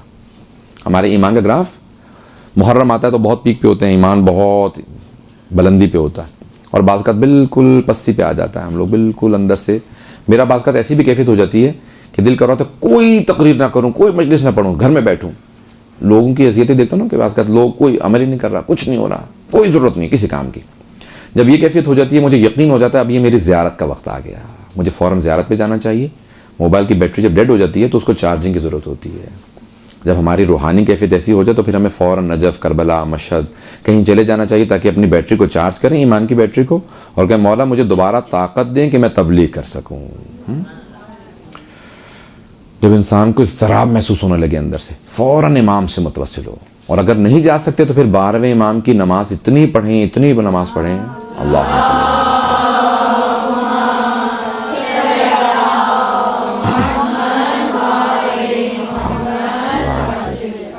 नमाज इमाम ज़माना है ना, उस नमाज को बहुत ज़्यादा पढ़ें और इमाम से बार बार तवस्सुल करें, मौला मुझे दोबारा ताकत दें कि वो जो तौफीक है वो सल्ब ना हो, वो तौफीक सल्ब ना हो जाए, वो तौफीक बाकी रहे। बाज़ औक़ात कैफियत वो जब आ जाती है तो फिर वो दायमी होती है, ऐसा ना हो कि खुदा न खास्ता वो कैफियत दायमी रहे। ये कैफियत बहुत ज़रूरी है, इखलास। अगर अव्वल कार में इखलास नहीं था तो दरमियान में कहीं इखलास आ गया हो, अगर दरमियान में इखलास ना हो तो आखिर में इखलास आ गया। आगा मोहसिन कराती एक मरतबा तकरीर कर रहे थे तो कहने लगे मुझे मशहद मुक़द्दस एक आयतुल्लाह ने दावत दी, वो सैयद थे, तो कहने लगे कि मैं तकरीरें कर रहा था, मजलिस से पढ़ रहा था, तो लोग बहुत खुश थे, बड़ा अच्छे दर्स चल रहे हैं। तो एक कहने लगे कि मैं मिंबर से उतरा, जाने लगा तो एक दरवाजे में एक साहब ने मेरी तरफ पुश्त की और निकल गए। तो कहने लगे मुझे बहुत गुस्सा चढ़ा कि भाई ये अगर तुम शुक्रिया अदा नहीं कर सकते तो कम से कम बुराई मत करो। कहेंगे अचानक वो आयत कुरान की मेरे जहन में आई कि इन्नमा नुतिमुकुम लिवजहिल्लाह ला नुरीदु मिनकुम जज़ाअन वला शुकूरा का इखलास की जो मेयार है वो अहले बैत ने कायम किया ना, कि सूरह दहर के अंदर कि हम तुम्हें जब खाना खिलाते हैं ना तो हम तुमसे ना जज़ा चाहते हैं ना शुक्रिया, सिर्फ अल्लाह की खातिर खाना खिला रहे हैं। अहले बैत तो देखें जो 100% नंबरे लेते हैं, जो 100% जिनके मार्क्स आते हैं वो अहले बैत अलैहिस्सलाम है। तो कहीं अगर हम 70-80 नंबर ना ले सकें तो 20-30 तो नंबर आने चाहिए ताकि पास हो सकें। कहीं 33 नंबर वाला पाकिस्तान में पास होता है, लेकिन अहले बैत शायद 5 नंबर वाले की भी शफात कर दें। तो कोशिश करें कि कभी हमारे पास ना उस इम्तिहान के उस पर्चे में उस शीट में ना कुछ हमारे पास नंबरे हों, इखलास हो। तो आगा मोहसिन कराती कहते हैं मैं बहुत अफसरदा हुआ, बहुत कि जब मुझे एहसास हुआ कि मैं इससे तवक्को रख रहा हूँ कि ये मुझे जज़ा दे, शुक्रिया अदा करे। तो कहने लगे मैं उन आयतुल्लाह के पास गया और मैंने कहा कि आगा मैं वापस जा रहा हूँ। कहने क्यों, क्या हुआ? कहने लगे कि मैं तबलीग में मेरे पास इखलास नहीं है, मैं लोगों से जो ना शुक्रिया का इंतज़ार लगाए बैठा हूँ कि लोग मुझे जज़ा दें, मुझे शुक्रिया अदा करें, बहुत अच्छी तकरीर की, वो शुक्रिया आपका, तशरीफ़ लाए। कहा अगर ये वाक़ई अल्लाह के लिए होता तो फिर अल्लाह तो देख रहा है, जानता है मेरे दिल की कैफियत, लेकिन मुझे एहसास हो रहा है कि मेरा ये अल्लाह के लिए नहीं है। तो कहने लगे मैंने ये जुमला कहा और देखा वो आयतुल्लाह ज़ारो क़तार रोने लगे, इतना रोए कि उनकी दाढ़ी आंसुओं से भर गई। तो कहने लगे मुझे ज़्यादा एहसास हुआ कि अब ये एक तो मैं वहाँ पे जितने भी दर्स दिए, मजलिसें पढ़ी, वो भी ज़ाया हो गई कि इखलास नहीं था, और यहाँ पे एक सैयदादे को, एक आलिम दीन को भी रुलाया। कहने लगे क्या बात है, आप इतना क्यों रो रहे हैं? कहने लगे तुम्हें अभी जवानी में एहसास हो गया, मैं बूढ़ा हो चुका हूँ, खुदा ना करे ऐसा ना हो कि कहीं मुझे बुढ़ापे में एहसास हो कि पूरी ज़िंदगी काम करता रहा और इखलास नहीं था। इखलास बहुत बड़ी नेमत है, बहुत बड़ी नेमत है। तो इंसान मुखलिस हो के काम करे, और जो इंसान मुखलिसाना बात कहता है ना उसका असर ज़रूर होता है, चाहे वो बुरा मना रहे हो लेकिन दिल में असर ज़रूर होता है। तो एक और जो शर्त है मुबल्लिगीन की, तकब्बुर ना हो, घमंड ना हो, और उसके साथ साथ इखलास ज़रूर हो, क़ुर्बतन इल्लाह तबलीग करें। पिछले दिनों लंदन के एक बहुत बड़े मुबल्लिग वो कहने लगे कि मैं कहीं मजलिस से पढ़ने गया हुआ था, तो उन्होंने मुझे हदिया नहीं दिया, वापस आ रहा था। तो कहने लगे मुझे पहले बताते थे आप लोग हदिया नहीं दे रहे तो मैं क़ुर्बतन इल्लाह मजलिस से पढ़ लेता, अल्लाह के लिए ही पढ़ लेता। मुझे हदिये के लिए सारी मजलिसें पढ़ी और आखिर में हदिया भी नहीं मिला, तो पहले ही मैं नियत कर लेता कि अल्लाह के लिए पढ़ रहा हूँ। बाद का इंसान ये सोच नहीं रहा होता कि क्या हो रहा है मेरे साथ, निज़ाम इंसान को मुआशरा चला रहा होता है, वो खुद नहीं अपने आप को काबू रखता। मैं बहुत माज़रत चाहूँगा, मैं सख्त बातें कर रहा हूँ, लेकिन तो अब ये इंसान जो ना इखलास बहुत बड़ी नेमत है। एक जुमला इखलास से कहा हुआ वो असर रखता है जो 1 घंटे की तकरीर नहीं रखती। एक जुमला इखलास का। किसी ने इमाम ख़ुमैनी से पूछा कि आप बाज़ औक़ात अपनी तकरीर में जुमले दोहराते रहते हैं, दर्स पढ़ो अल्लाह के नाम पे, फिर 5 मिनट बाद कहते हैं दर्स पढ़ो अल्लाह के नाम पे, फिर 2 मिनट बाद कहते हैं दर्स पढ़ो अल्लाह के नाम पे। जब एक मरतबा कह दिया, ये तो आपके यहाँ इल्म की कमी तो है नहीं, तो रिपीट क्यों करते हैं ज़्यादा अपने आप? तो कहते हैं मैं जिस मजमे से मुखातब होता हूँ ना, जब तक देख नहीं लेता कि मेरे इस जुमले का असर हो गया, मैं दोहराता रहता हूँ। हमें इतनी मारिफत होनी चाहिए अपने मजमे पे कि हम जब देखें ना कि मेरी बात का असर हो रहा है या नहीं हो रहा, तो हम अपने आप को फ़ौरन वहीं पे अपनी इस्लाह करें, मिंबर पे इस्लाह करें। मिंबर पे आने की एक और शर्त यह है कि इंसान जो तबलीग कर रहा है ना उसके फ़ौरन नतीजे को देखने के इंतज़ार में ना हो। हमारी कोशिश ये होती है कि भाई ये मैंने आज मजलिस पढ़ी है, कल इसका असर नज़र आना चाहिए। रात ही मजलिस सुन के आई लेकिन फिर भी इनकी हिजाब नहीं कर रही। अभी इन्होंने मजलिस पिछले हफ्ते भी सुनी थी, फिर मैंने मजलिस पढ़ी है, फिर भी नमाज नहीं पढ़े। ऐसा होता है बाज़ औक़ात। नहीं, इतना सब्र हो कि इंसान फौरन नतीजा उसका ना चाहे। आपने देखा बाज़ औक़ात लोग बीज बोते हैं और कहते हैं भाई ये दरख्त का फल मैं खाऊंगा, इसका मुझे फल मिलना चाहिए। जनाब सलमान से किसी ने कहा सलमान खजूर के दरख्त लगा रहे हो, ये तो 7 साल में फल देता है, तुम इतने बूढ़े हो, तुम तो पहले मर जाओगे, खा नहीं सकोगे। कहा अव्वलन तो क़ज़ा व क़दर का फैसला खुदा के हाथ में है, ये उसने फैसला करना है मैं कब तक जीऊँगा कब तक नहीं जीऊँगा। लेकिन अगर उसकी क़ज़ा व क़दर ने फैसला किया कि मैं मरने वाला हूँ तब भी मैं दरख्त लगाऊंगा, क्योंकि मैंने ऐसे बहुत से दरख्तों के फल खाए हैं जो मैंने नहीं लगाए हैं। तो हमें कभी भी अपनी मेहनत का खुद फल खाने की तवक्को नहीं रखनी चाहिए। मैं मेहनत करूं अगले साल इसका मुझे फल मिलना चाहिए, लोगों में तब्दीली आ जाए। बाज़ औक़ात कोई इंसान मेहनत करता है 10, 15, 20 साल बाद उसका नतीजा निकलता है, बहुत देर बाद नतीजा। एक और मैं आपके सामने पेश करूं कुरान की दुआ। जनाब इब्राहीम ने खाना काबा की तामीर की, फ़ौरन कहा रब्बना वबअथ फ़ीहिम रसूलन मिनहुम, परवरदिगार मैंने तेरा काबा बनाया, अगर तूने कबूल कर लिया ना, मैंने इखलास से बनाया। अल्लाह ने कहा मैंने कबूल कर लिया, तो कहा परवरदिगार मेरी ज़ुर्रियत के अंदर एक ऐसा नबी भेज दे जो इनकी इस्लाह करे। कब दुआ मांगी जनाब इब्राहीम ने? जनाब ख़त्म मरतबत के आने से कई हज़ार साल पहले। अल्लाह कहता है इब्राहीम हमने तुम्हारी दुआ कबूल कर ली, मोहम्मद की शक्ल में 4000 साल बाद आएंगे।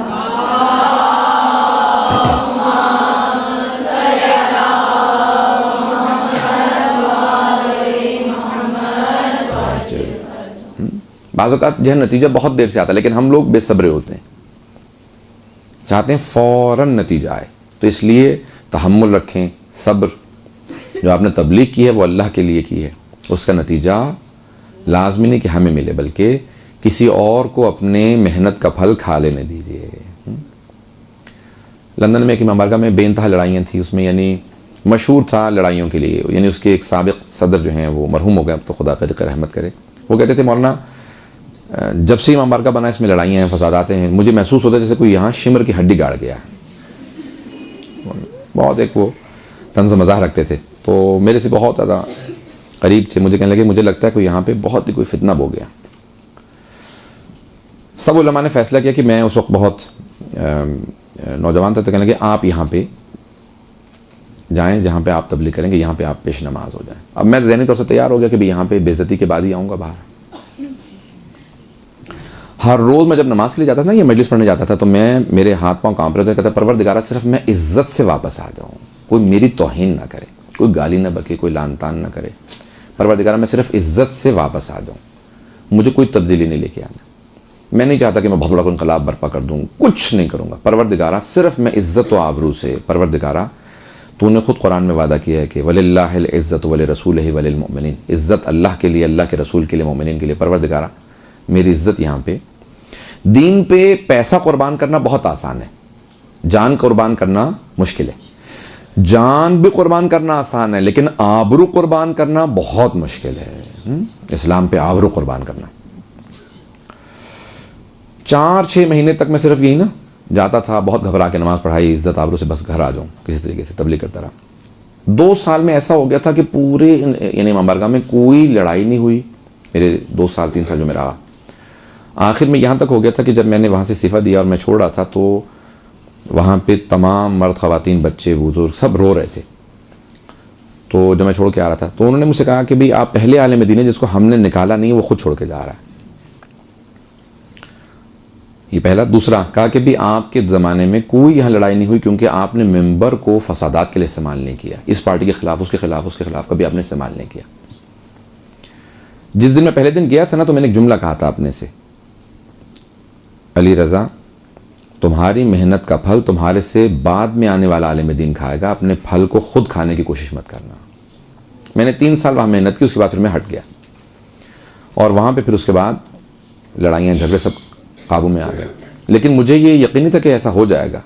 जब मैं गया तो मैं सिर्फ यही तवक्को रखा था कि मुझे भी यहाँ से निकाला जाएगा, हटाया जाएगा। लेकिन अगर इंसान ये फैसला करे ना कि मैं आज मेहनत करूँगा और कल मुझे इसी का फल खाना है, तो फिर इंसान खुद अपना नुकसान करता है और पूरे मुआशरे का और पूरे उस इमाम बारगाह सेटअप का। याद रखें कि अपनी मेहनत का फल खाने की कोशिश मत करें। अल्लाह सुब्हानहू व तआला आपकी मेहनतों का फल आखिरत में देगा। अगर अब मैं सवाब से मुताल्लिक कुछ पेश करना चाहता हूँ, टाइम तो भी है मेरे पास। सवाब क्या है तबलीग का, ताकि आपको तरगीब हो, आपको शौक़ रहे कि आप तबलीग करें। सवाब कितना का, जो भी पैगाम को पहुंचाएगा, जनाब रसूल खुदा फरमाते हैं या अली, अगर अल्लाह ने एक आदमी को आपके हाथों पे हिदायत दे दी तो हर वो चीज़ जिस पे सूरज चमकता है उन सबसे बेहतर ये है कि एक आदमी की हिदायत हो जाए। हदीस है ना मशहूर मारूफ, एक आदमी की हिदायत, एक आदमी की इस्लाह, एक खातून की इस्लाह अगर आपके हाथों हो जाती है तो वो आपकी शफाअत के लिए काफ़ी है, एक की इस्लाह हो जाए। लेकिन फिर ऐसा ना हो कि उसके बाद इंसान घमंड करने लगे, मैंने तो किसी की हिदायत दे दी है, जन्नत तो मुझ पर वाजिब ही हो गई है। मेरे को साद हज़रत साद अलवी वो कुम में हमेशा कहते थे कि पुराने ज़माने के उलमा जब नमाज़ पढ़ते थे ना, नमाज शब पढ़ के, तो फ़ौरन मस्जिद में जब बैठे होते थे तो भाग के पीछे हट जाते थे कि ऐसा ना हो कि छत गिर जाए, इतनी बेतवज्जोही से नमाज़ पढ़ी है। सारी दुनिया के ख़यालात इसी नमाज में थे, पता नहीं छत ही ना गिर जाए। कहा आजकल के तलबा क्या नमाज़ पढ़ने के बाद फ़ौरन देखते हैं वही कब नाजिल होगी मुझ पर। आजकल के मुबल्लिगीन जो वो बैठ के फ़ौरन आसमान पे कहाँ है जिब्राइल, कहाँ है मलाइका, कहाँ आ रहे हैं। कि इतने अपने मुताल्लिक़ खुशबीन, इतने ज़्यादा हुस्न ज़न अपने मुताल्लिक़, इतने तवक्कुआत कि पता नहीं मैं अब मलाइका जो हैं वो उनके सारे पर मेरे कदमों के नीचे आ गए। तो खुशबीन मत हो हमेशा कभी भी। अल्लाह तबारक कहते हैं कि तरक्की का राज सिर्फ एक जुमला है, कभी भी अपने आप से मुतमईन मत होना, खुश मत होना। जहाँ पे कहोगे बस मैं आज बहुत खुश हूँ अपने से, बहुत मुतमईन हूँ, वहीं पे तरक्की रुक जाएगी। तब तक तरक्की करते रहोगे जब तक अपने आप को कहते रहोगे नहीं अभी तो बहुत बेहतर बनना है, अभी तो बहुत रास्ता बाकी है, अभी तो बहुत राह। जब तक इंसान अपने लिए कोशिश करता है, जब अपने से मुतमईन हो गया, अपने से बहुत खुश होने लगा इंसान, मैं बहुत अच्छा हूँ, अपने से मुतालिक सूए ज़न रखें, दूसरों से मुतालिक हुस्न ज़न। लेकिन उलट होता ऐसा नहीं है। हम अपने मुतालिक हुस्न ज़न रखते हैं, हमसे कोई भी पूछेगा मैं बहुत काबिल हूँ, मेरे इल्म का क्या कहना, मेरा इल्म बहुत ज़्यादा है, मैं बहुत बाअमल हूँ। और दूसरों से मुतालिक सूए ज़न, वो तो बहुत ही जाहिल है, उनमें तो बेअमली बेइंतहा भरी हुई है, कुछ नहीं। आयतुल्लाह मिर्ज़ा जवाद तबरेज़ी कहते थे कि हमेशा दूसरों से मुताल्लिक़ हुस्न ज़न रखो। यहाँ तक अगर आलिम और काबिल भी हो तो सोचो कि वो मुझसे बेहतर आलिम है, वो मुझसे ज़्यादा काबिल है, उसका बयान अच्छा है। जब तक अपने से मुताल्लिक़ हुस्न ज़न रखोगे कभी तरक्की नहीं करोगे। ये दो जुमले हमेशा अगर रखें कि कभी अपने से मुतमईन मत हो, अपने से अपने आप को ये ना समझे कि बस अब ख़त्म हो गया। तरक्की करता वही है जो अपने से मुतमईन ना हो, अपने से खुश ना हो बहुत ज़्यादा। दो और पहलू आखिरी पेश कर सकता हूँ।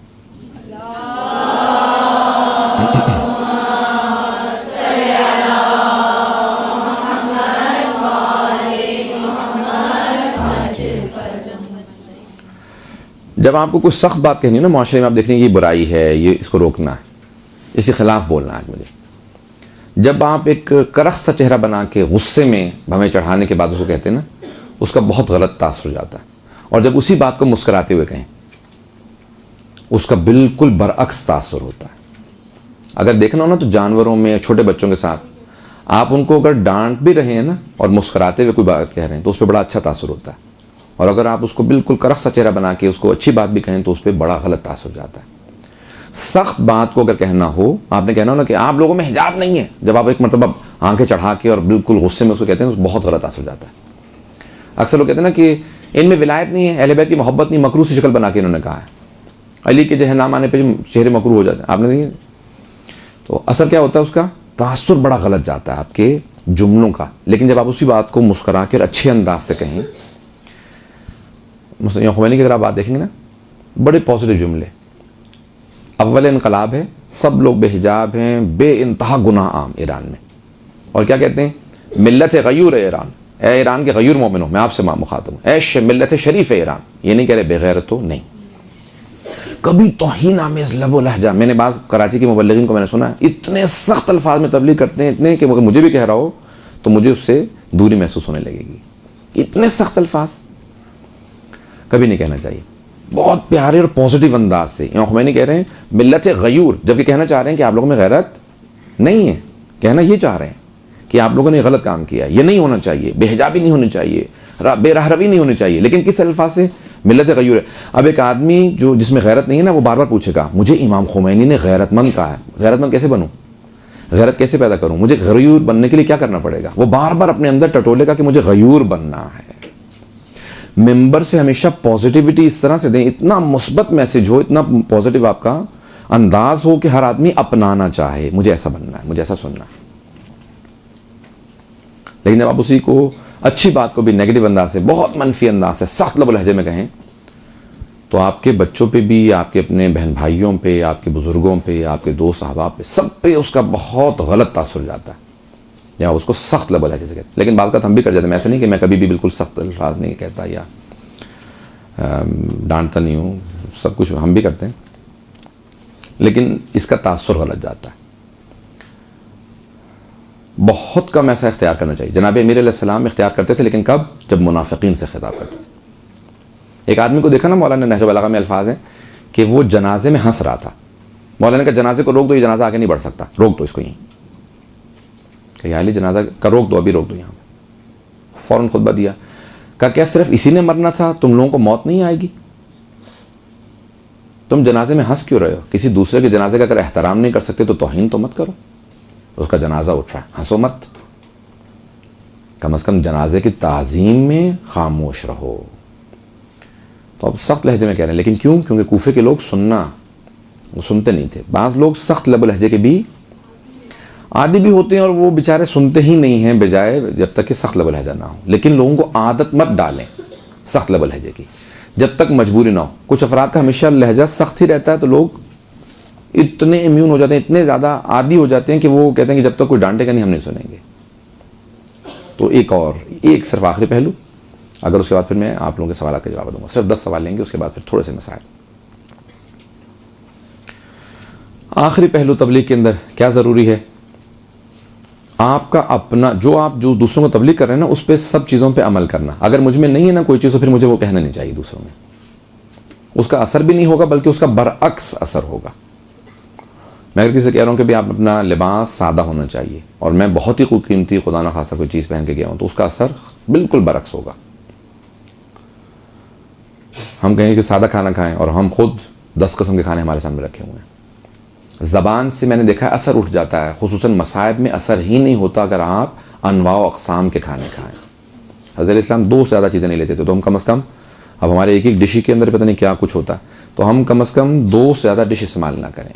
ये मेरा उसूल है, अपनी ज़िंदगी मेरा उसूल है, मैं 2 से ज़्यादा खाने इस्तेमाल नहीं करता। चाहे 10-20 लोग खाने बना के रख देंगे, मौलाना ये खा लें, नहीं, बस 2। मसाइब में ज़बान में असर ख़त्म हो जाता है। जो इंसान 5-10 किस्म के खाने के बाद मजलिस पढ़ता है, उसका असर ही नहीं होता। हमेशा अनवा व अक़साम कम रखें, खाना कम भी खाएं और खाना तवाज़ु इनके सारे के साथ सादा, चाहे बेशक गोश्त का इस्तेमाल करें, लेकिन 1 डिश लें, 2 डिश लें, बस। इन चीज़ों का बेइंतहा ज़िंदगी पर असर होता है। हम दूसरों को कहें लेकिन ख़ुद में असर ना हो, ख़ुद में कोई, तो उसकी वजह से बिल्कुल बरअक्स होता है। अगर सवालात होंगे तो मैं जवाब दूंगा। 10 सवाल हम सिर्फ लेंगे, अगर जल्दी को सवालात हों। सलात पे मोहम्मद वाले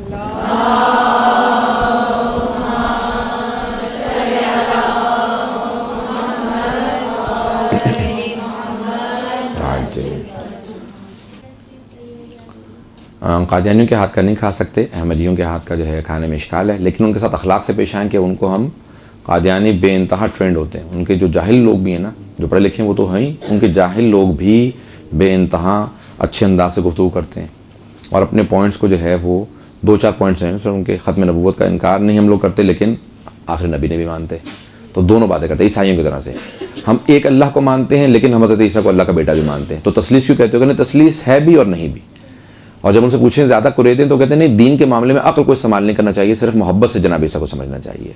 हमारा बिल्कुल बरक्स है कि अक्ल पे जो चीज़ ना आती है उसको हम कबूल नहीं करते। तो ये कादियानियों के साथ बहुत अखलाक से पेश आएँ, लेकिन उनका खाना पीना जायज़ नहीं है, उसकी सिर्फ तौबा कर सकते हैं। हर इंसान को अक़ीदत होती है, बाज़ का किसी बीवी से बहुत ज़्यादा अक़ीदत है, हर इंसान के पास ना अक़ीदत, बहुत ज़्यादा अक़ीदत होती है, उससे कुछ नहीं फ़र्क पड़ता। किरदार तो हम में से किसी का दुरुस्त नहीं है। कोई इमाम हुसैन कभी भी नहीं बन सकता। इमाम हुसैन ही रहेंगे, कोई दूसरा ना इमाम हुसैन आएगा ना होगा। गुनहगार जब हुर जिन्होंने रास्ता रोक दिया, उनके बच्चों की प्यास, इमाम हुसैन अलैहिस्सलाम के बच्चों की प्यास ही हज़रत हुर की वजह से थी, फिर भी सैयदुश शुहदा ने कबूल कर लिया। मैं एक अपने उस्ताद से कह रहा था कि मैं कैसे पता चले हमारी ज़ियारत कबूल है, तो उन्होंने फ़ौरन कहा कि ये तो अपने दुश्मन को रद्द नहीं करते हैं, तुम चाहने वाले हो। मासूम के अल्फाज हैं, जो हमारी ज़ियारत के लिए आए, हमारी मजलिस पढ़े और शक के साथ जाए कि पता नहीं गुनाह माफ़ हुए नहीं हुए, कबूल हुआ नहीं हुआ, का उसकी हर चीज़ रद्द है। जो यकीन के साथ जाएगा उसकी हर चीज़ कबूल है जी। और अल्फाज में अमल से, मानवियत से, जितना किरदार पाक होगा, जितना दिल पाक होगा, उतना ज़्यादा ज़बान में असर होगा। फ़ज़ाइल अलैहिस्सलाम की किताब बता दें और जिसमें हिस्ट्री होती है, वो किताबों के नाम देखिए। फ़ज़ाइल की मुख्तलिफ़ किताबें, एक तो अल-क़तरा मिन फ़ज़ाइल अहलिल बैत, उर्दू में तर्जुमा हो चुका है इसका। आयतुल्लाह सैयद अहमद मुस्तंबित, आयतुल्लाह ख़ुई के दामाद हैं, इनकी 2 ज़ख़ीम जिल्दों में फ़ज़ाइल अहलिल बैत की किताब है। उन्होंने लिखा है क़तरा। आयतुल्लाह सैयद अहमद मुस्तंबित, आयतुल्लाह ख़ुई के दामाद हैं, इनकी किताब है अहले बैत के फ़ज़ाइल का एक क़तरा। 1000 सफ़े से ज़्यादा लिखे हैं और उन्होंने कहा ये सिर्फ एक क़तरा है। तो इसमें बेइंतहा फ़ज़ाइल हैं, ये बहुत अच्छी फ़ज़ाइल की किताब, बहुत अच्छी है ये। उसके अलावा फ़ज़ाइल की बेइंतहा किताबें अरबी में है लेकिन उर्दू में तर्जुमा मौजूद है। सैयद अहमद मुस्तंबित, अहमद मुस्तंबित, मीम सीन ते नून बे और तोए। सर वो बीबी सकीना के बारे में, यानी आजकल जो मसाइल पढ़े जा रहे हैं उसमें ये कहा गया है कि जो है बीबी सकीना के बाल सफ़ेद नहीं हुए थे, लेकिन अक्सर उलमा ये पढ़ते हैं, तो क्या ये उसमें मसाब देखिए, मैंने देखा नहीं है कि बाल सफ़ेद हो गए हों, लेकिन मरसियों में सब जगह पे आए हैं। यानी मैंने जो आइम्मा अलैहिस्सलाम से अल्फाज देखे हैं उसमें इतनी तफसील नहीं है। एक बात, दूसरी ये कि देखें जितने भी मसाइब आते हैं ना, अभी जो अभी नई किताबें आ रही हैं, तहक़ीक़ात, जो बाज़ लोगों ने एतराज़ात किए थे उन सब के जवाबात आ रहे हैं। बाज़ इन्होंने पूछा कि तारीख़ किताबों के भी, तारीख़ में 2-3 किताबों को मैं जल्दी लेकर आपको नाम दूँ कि अहले बैत की, ये सिर्फ हज़रत अली अलैहिस्सलाम से मुताल्लिक़ है। ये सवाल जो है 14 मासूमीन अलैहिस्सलाम की हिस्ट्री से मुताल्लिक़ है या सिर्फ हज़रत अली अलैहिस्सलाम से मुताल्लिक़? अच्छा, रसूल खुदा से मुताल्लिक़ सही मिन सीरत नबी आज़म, उर्दू में तर्जुमा हो रहा है, 7 जिल्दें आ चुकी हैं। 35 जिल्दों में रसूल खुदा की सीरत पे ये इंसाइक्लोपीडिया है। तो पैगंबर सल्लल्लाहु अलैहि वसल्लम की सही मिन सीरत नबी आज़म, रसूल खुदा की सही सीरत। आयतुल्लाह सैयद जाफ़र मुर्तज़ा आमिली, जबल आमिल से हैं, जाफ़र मुर्तज़ा आमिली, इन्होंने लिखी है और ये पूरा इंसाइक्लोपीडिया इन्होंने पूरी बहस की है। जहाँ जहाँ इख्तलाफ है ना कि रसूल खुदा की मसलन 4 बेटियाँ थी या नहीं थी, इन्होंने साबित किया मसलन एक बेटी थी तो क्यों एक बेटी थी। रसूल खुदा की आयत दिल को निकाल के फरिश्तों ने साफ़ किया था माज़अल्लाह सल्लल्लाहु अलैहि वसल्लम, या नहीं किया था? नहीं किया था, तो हम क्यों शिया नहीं मानते, क्यों अहले बैत ने इसको रद्द किया? उन्होंने एक एक चीज़ को ना तहलील किया, सिर्फ तारीख़ को लिखा नहीं है बल्कि उसकी तफसील में गए हैं बहुत ज़्यादा। अगर थोड़ा सा वक्त ज़्यादा लेंगे तो बहरहाल ये जो है हज़रत अली अलैहिस्सलाम के ऊपर अभी बहरहाल बहुत सी किताबें आई हैं। उर्दू के अंदर एक वसीला अंबिया के नाम से उन्होंने बड़ी अच्छी लिखी है, लेकिन ये सिर्फ तारीख़ है। वैसे अगर अगर 2 जिल्दों में देखें तो अल्लामा मुफ्ती जाफ़र हुसैन जो कायद मिल्लत जाफ़रिया थे, मुफ्ती जाफ़र हुसैन साहब का जो सीरत अमीरुल मोमिनीन के नाम से 2 जिल्दें हैं, वो बहुत नायाब और बहुत ही अच्छी 2 जिल्दें हैं। उसमें तारीख़ भी बहुत मुस्तनद है और उन्होंने हज़रत अली अलैहिस्सलाम के मोजज़ात, उनके फ़ज़ाइल, उनके उलूम सबसे मुताल्लिक़ लिखा। तो तकरीबन ये 1100 सफ़े पे 2 जिल्दें हैं, 1100 सफ़े। सीरत अमीरुल मोमिनीन अल्लामा मुफ्ती जाफ़र हुसैन साहब, हज़रत अमीरुल मोमिनीन पे, और दूसरे आइम्मा अलैहिस्सलाम पे बहुत सी किताबें हैं। एक सैयद राज़ी आल यासीन, इन्होंने सुलह इमाम हसन पे बहुत अच्छी किताब लिखी है। और अगर ज़िंदगानी इमाम हसन मुश्तबा पढ़नी है तो बाक़िर शरीफ क़रशी, अभी इनका इंतकाल हो गया, नजफ़ अशरफ में थे, 2 साल पहले इंतकाल हुआ। इन्होंने 14 मासूमीन की ज़िंदगानी पे किताबें लिखी हैं। अगर 14 मासूमीन की सीरत पे किताबें पढ़नी हैं तो बाक़िर शरीफ क़रशी, और इनकी सारी किताबों का एक ही नाम है, अल हयात। हर किताब पे लिखते हैं हयात नबी आज़म, हयात इमाम अली अलैहिस्सलाम, हयात इमाम हसन, हयात इमाम, सबकी जो ज़िंदगी लिखी है उन्होंने हयात के नाम से लिखी है। और दूसरे से काज़िम क़ज़वीनी है, काज़िम क़ज़वीनी मरहूम है वो भी, उन्होंने लिखी है मिनल महद इलल लहद, गहवारे से गोर तक। उन्होंने 14 मासूमी सीरत लिखी है। 12वें इमाम पे लिखा है मिनल महद इलल ज़ुहूर, गहवारे से ज़ुहूर तक। तो ये 2 बहुत बड़े राइटर हैं जिन्होंने सीरत पे किताबें लिखी हैं। उर्दू में अल्लामा दिशानत जवादी का भी जो नुक़ुश इस्मत है, 14 सितारे, ये भी बहुत अच्छी हैं। अगर ज़ाकिरा मेंबर पर बैठ कर कहीं कि आज इमाम ज़माना से मुताल्लिक़ ज़िक्र करेंगे, मगर चाहे आइंदा कोई हमसे पढ़वाएँ ना पढ़वाएँ, हमें अपनी ज़िम्मेदारी बतानी कि आपने इस तरह करना है तो कैसा है। ऐसे अल्फाज नहीं कहने चाहिए। मैं इसका कायल नहीं हूँ कि हमसे कोई पढ़वाए ना पढ़वाए, यानी आप खुद दावत दे रहे हैं कि मैं कोई इख्तलाफी बात करने वाली हूँ, मुझे आइंदा बेशक ना पढ़वाएं। जब आप खुद लोगों के जहन में डाल देना कि मैं कोई इख्तलाफी बात नहीं, ऐसा नहीं कहना चाहिए कि मैं इख्तलाफी बात पढ़ रही हूँ, यह काबिल कबूल नहीं। इस तरह से पेश करना चाहिए, ये सबके लिए काबिल कबूल है। मुझे यकीन है कि आप लोग इस बात से बहुत खुश होंगी। ऐसी भी मेरा जो है ना इशू वो ये है कि हमें पॉजिटिव अंदाज से कहना चाहिए। ये नहीं कहना चाहिए आप लोग दावत दें ना दें, जो मर्जी हो जाए, मैं तो अपना फरीज़ा अदा कर रही हूँ। इसका मतलब लोग समझ लेते हैं कोई इख्तलाफी बात करने वाली है, अब ये कोई मुतनाज़ा बात करेगी, ये फसाद करवाने वाली है। ऐसा नहीं होना चाहिए। गलत बात कहीं मत, कोई ऐसी नेगेटिव बात मत कहें। कोई नसीहत ज़ाकिरा के नाम, हमेशा तैयारी करके मजलिस पढ़ें। जब बगैर तैयारी के जाते हैं तो आपका माइंड कभी इधर जा रहा है कभी उधर जा रहा है, हमेशा कुछ ना कुछ 10,000 मतालिब, कोई रब्त नहीं, कुछ नहीं। हमेशा तैयारी करके पढ़ें, चाहे 5-10 मिनट की तैयारी हो कि सांप का मजलिस को दोबारा दोहराने लगे तो कम से कम उसको जहन में ले आएं। क्या ऐसे उलमा की तकारीर से इस्तिफादा हासिल किया जा सकता है जो मराजे के बारे में मुतनाज़ा रुझान रखते हैं? तो फिर उलमा ही कैसे होंगे वो कि जो मराजों के ख़िलाफ़ ही, यानी जो इल्म के दुश्मन हो, मराजों का दुश्मन हो, तो वो आलिम ही नहीं है। अच्छे पेश करते हैं फ़ज़ाइल और अज़ादारी पर, इस कौल पर अमल करते हुए कि इल्म मोमिन का गुमशुदा माल है, जैसा मिले ले लो। नहीं, जो अफराद मुतनाज़े हैं, जो मराजों को तौहीन करते हैं, वो कहीं ना कहीं, चाहे वो 10 अहले बैत के सही फ़ज़ाइल पढ़ रहे हों, वो एक ना एक ऐसी बात ज़रूर पेश करेंगे जिसके अंदर कोई गलत पैगाम होगा, जिसके अंदर कोई तौहीन का पहलू होगा। तो इसलिए ऐसे लोगों की तकारीर नहीं सुननी चाहिए। अगर अच्छा कोई पहलू हो सुन लें, लेकिन मैं समझता हूँ कि अक्सर उसमें कोई ऐसा पहलू होगा जो आपके समझ में नहीं आ रहा, उसमें कोई ना कोई मुतनाज़ बात होगी। कोई ऐसी बात बता दें जिस पर अमल करके हम नमाज फ़जर अव्वल वक्त पर नमाज पढ़ सके। सूरह फ़जर की आखिरी 2 आयात, आमन रसूलो ये से लेके आखिर तक, आखिरी 2 आयात सूरह बकरा की आखिरी 2 आयात, जो भी रात को पढ़ के सोएगा उसकी फ़जर पे ज़रूर आँख खुलेगी। ये और बात है कि वो उसके बाद दोबारा आँखें बंद करके सो जाए, लेकिन उसको लाजमन उसकी आँख खुल जाएगी। अभी आखिरी सवाल, अभी सवाल तो ज़्यादा हो गए। सूरह बकरा की आखिरी 2 आयात, आमन रसूलों से आखिरी 2 आयात हैं। आप किस तरह मजलिस तैयार करते हैं? मजलिस से शुरू में तो देखिए इंसान तैयार करना बहुत मुश्किल होता है, लेकिन मैं 2-3 हज़ार से ज़्यादा मजालिस पढ़ चुका हूँ, तो मेरे जहन में आइडिया, एक थीम लेता हूँ और उस यानी एक आइडिया को, एक आपने लिया कि मैंने इमामत से मुताल्लिक इस पहलू पे पढ़ना। अब मौजूई मुताला करना चाहिए। जो मजलिसें पढ़ते हैं ना उनको मौजूई मुताला करना चाहिए। मैंने एक मौजू लिया, एक किताब में मुझे शायद 2 सफ़े मिले, एक में 200 सफ़े मिले, एक में 20 सफ़े मिले, एक में मैंने पूरी किताब पढ़ ली, कुछ मतलब नहीं निकला। तो आपको मौजूई मुतालिक, आपने एक मौजू लिया और उस मौजू से मुतालिक आयात को देखा, फिर अहादीस को देखा, नहज बलागा में देखा, जो जो आपको मिलता जाए, मतलब मौजूई मुताला करें। मैं मौजूई मुताला करता हूँ, मुझे एक मौजू को लेकर चलना होता है, मैं मौजूई मुताला करता हूँ और उस हिसाब से तकरीर को तैयार करता हूँ।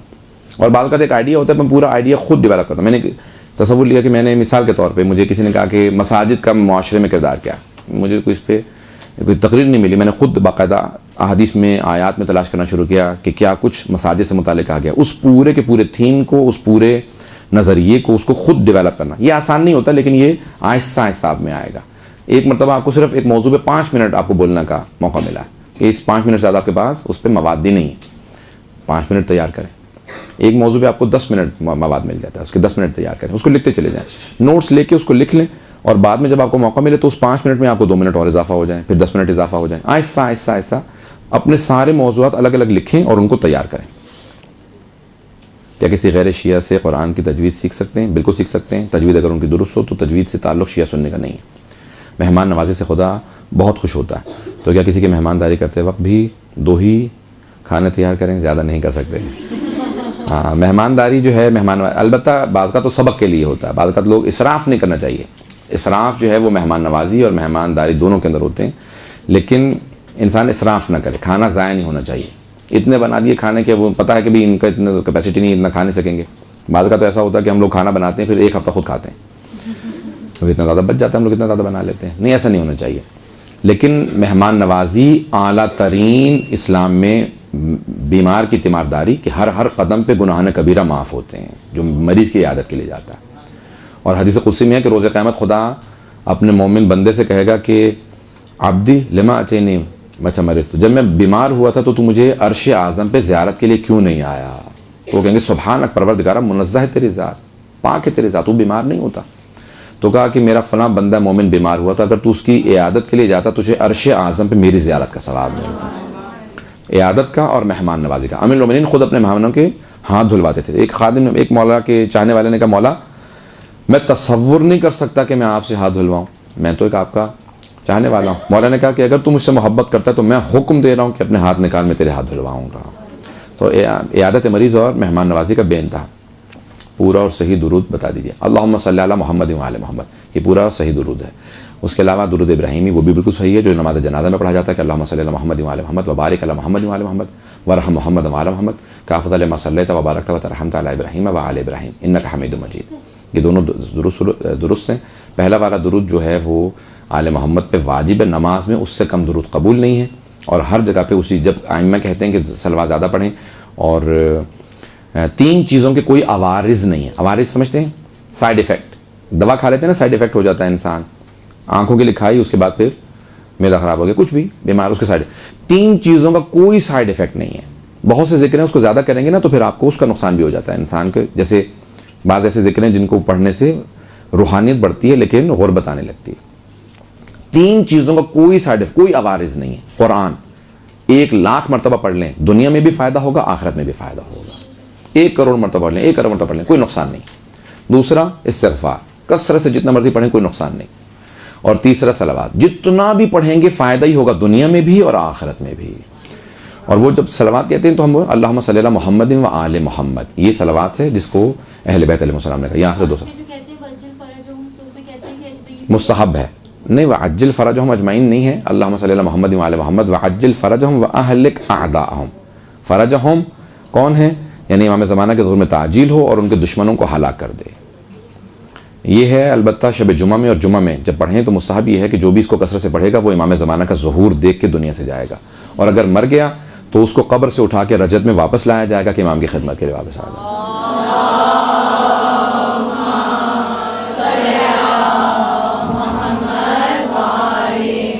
ये भी सवाल है, वाज्जिल फ़रजहुम।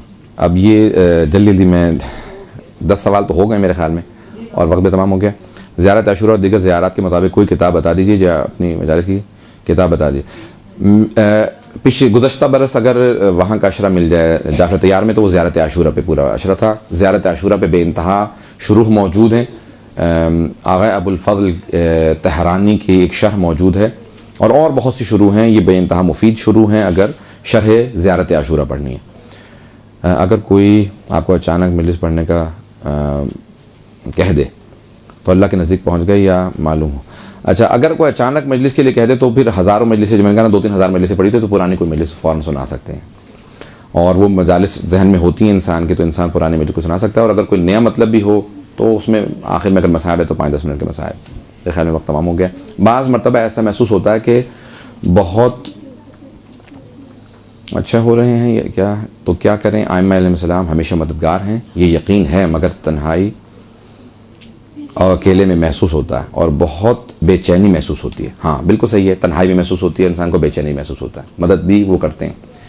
एक हदीस में है कि इंसान बाज़ का सुबह उठता है और सुबह ही उसे इज़्तिराब महसूस होता है, जबकि कुछ नहीं हुआ, कोई बुरी खबर नहीं आई, लेकिन इज़्तिराब महसूस होता है। और बाज़ का सुबह उठते ही खुशी महसूस हो रही होती है। कहा मौला ऐसा क्यों होता है? कहा ये तुम्हारे इमाम से मोहब्बत की अलामत है। अगर इमाम की किसी वजह से परेशान है तो तुम सुबह उठते ही इज़्तिराब महसूस करोगे, अगर वो खुश हैं तो तुम्हें खुशी महसूस होगी। का किसी वजह से अगर इमाम जो हैं वो नाखुश हैं तो ये इंसान को मोमिन होने की अलामत में से एक अलामत ही है। अलबत्ता एक हदीस में है कि 40 दिन में मुसलसल कोई परेशानी ना आए तो ये खुद मोमिन ना होने की अलामत है। अगर किसी को मुसलसल 40 दिन कोई परेशानी ना आए तो सजदे में गिर जाए कि परवरदिगारा क्या तूने अपने बंदों की फहरिस्त से निकाल दिया कि अब 40 दिन हो गए कोई परेशानी नहीं आई। आखिरी सवाल है, मेरी जानने वाली हैं, ऐसे बहुत मरतबा मुनासिब अल्फाज में हिजाब नमाज वगैरह का कहा गया, मगर ऐसे लोग जो तबलीग करने वाले को उनके बारे में, अच्छा अगर वो लोग ये तो नहीं कह रहे कि मुकम्मल हो गया वक्त?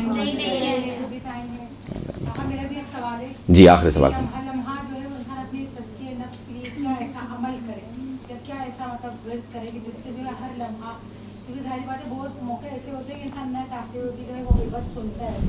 या हय्यो या क़य्यूम, ये इसमें आज़म है। बड़े बड़े उरफा या हय्यो, या आयतुल कुर्सी में भी ना, अल्लाहु ला इलाहा इल्ला हुवल हय्युल क़य्यूम, या हय्यो या क़य्यूम, ये इसमें आज़म है। हज़रत सिद्ध हर चीज़ के लिए, रूहानियत के लिए, रिज़्क़ के लिए, जिस नीयत से पढ़ेंगी उसका फ़ायदा होगा। या हय्यो या क़य्यूम 174 मरतबा इसका आदत है, और इसको जिस नीयत से पढ़ेंगी, रूहानियत की नीयत से, रिज़्क़ के लिए, जिस चीज़ के लिए पढ़ेंगी, ये इसमें आज़म है। लेकिन हर एक को जिक्र नहीं दे सकते। ये बहुत बड़े एक आरिफ हैं जो नजफ़ से फिर क़ुम आ गए थे, और इमाम ख़ुमैनी से जब मिलने गए तो यानी बहरहाल उनकी बहुत सी मुलाकातें हैं। अब मैं सिर्फ 2 जुमले से मसाइल के पढ़ूंगा, तो लेकिन ये वहाँ बहुत से जिक्र हैं। मसाइब 174 दफ़ा ये इसमें आज़म इसका जो है वो 174 दफ़ा है। लेकिन जब भी मौका मिले इसको पढ़ें। या हाई सेहत के लिए, ज़िंदगी के लिए, रिज़्क़ के लिए, रूहानियत के लिए, जिस नीयत से पढ़ेंगे उसका फ़ायदा होगा। या हय्यो या क़य्यूम, अल्लाह जो हमेशा ज़िंदा रहने वाला है और हमेशा कायम है, जिसे कभी ज़वाल नहीं आता, तो उसको मुखातब है या हय्यो। जिस नीयत से पढ़ेंगे उसका फ़ायदा होगा। आखिरी जो था, बहुत से लोगों को तबलीग यानी बुरा महसूस होता है उनको।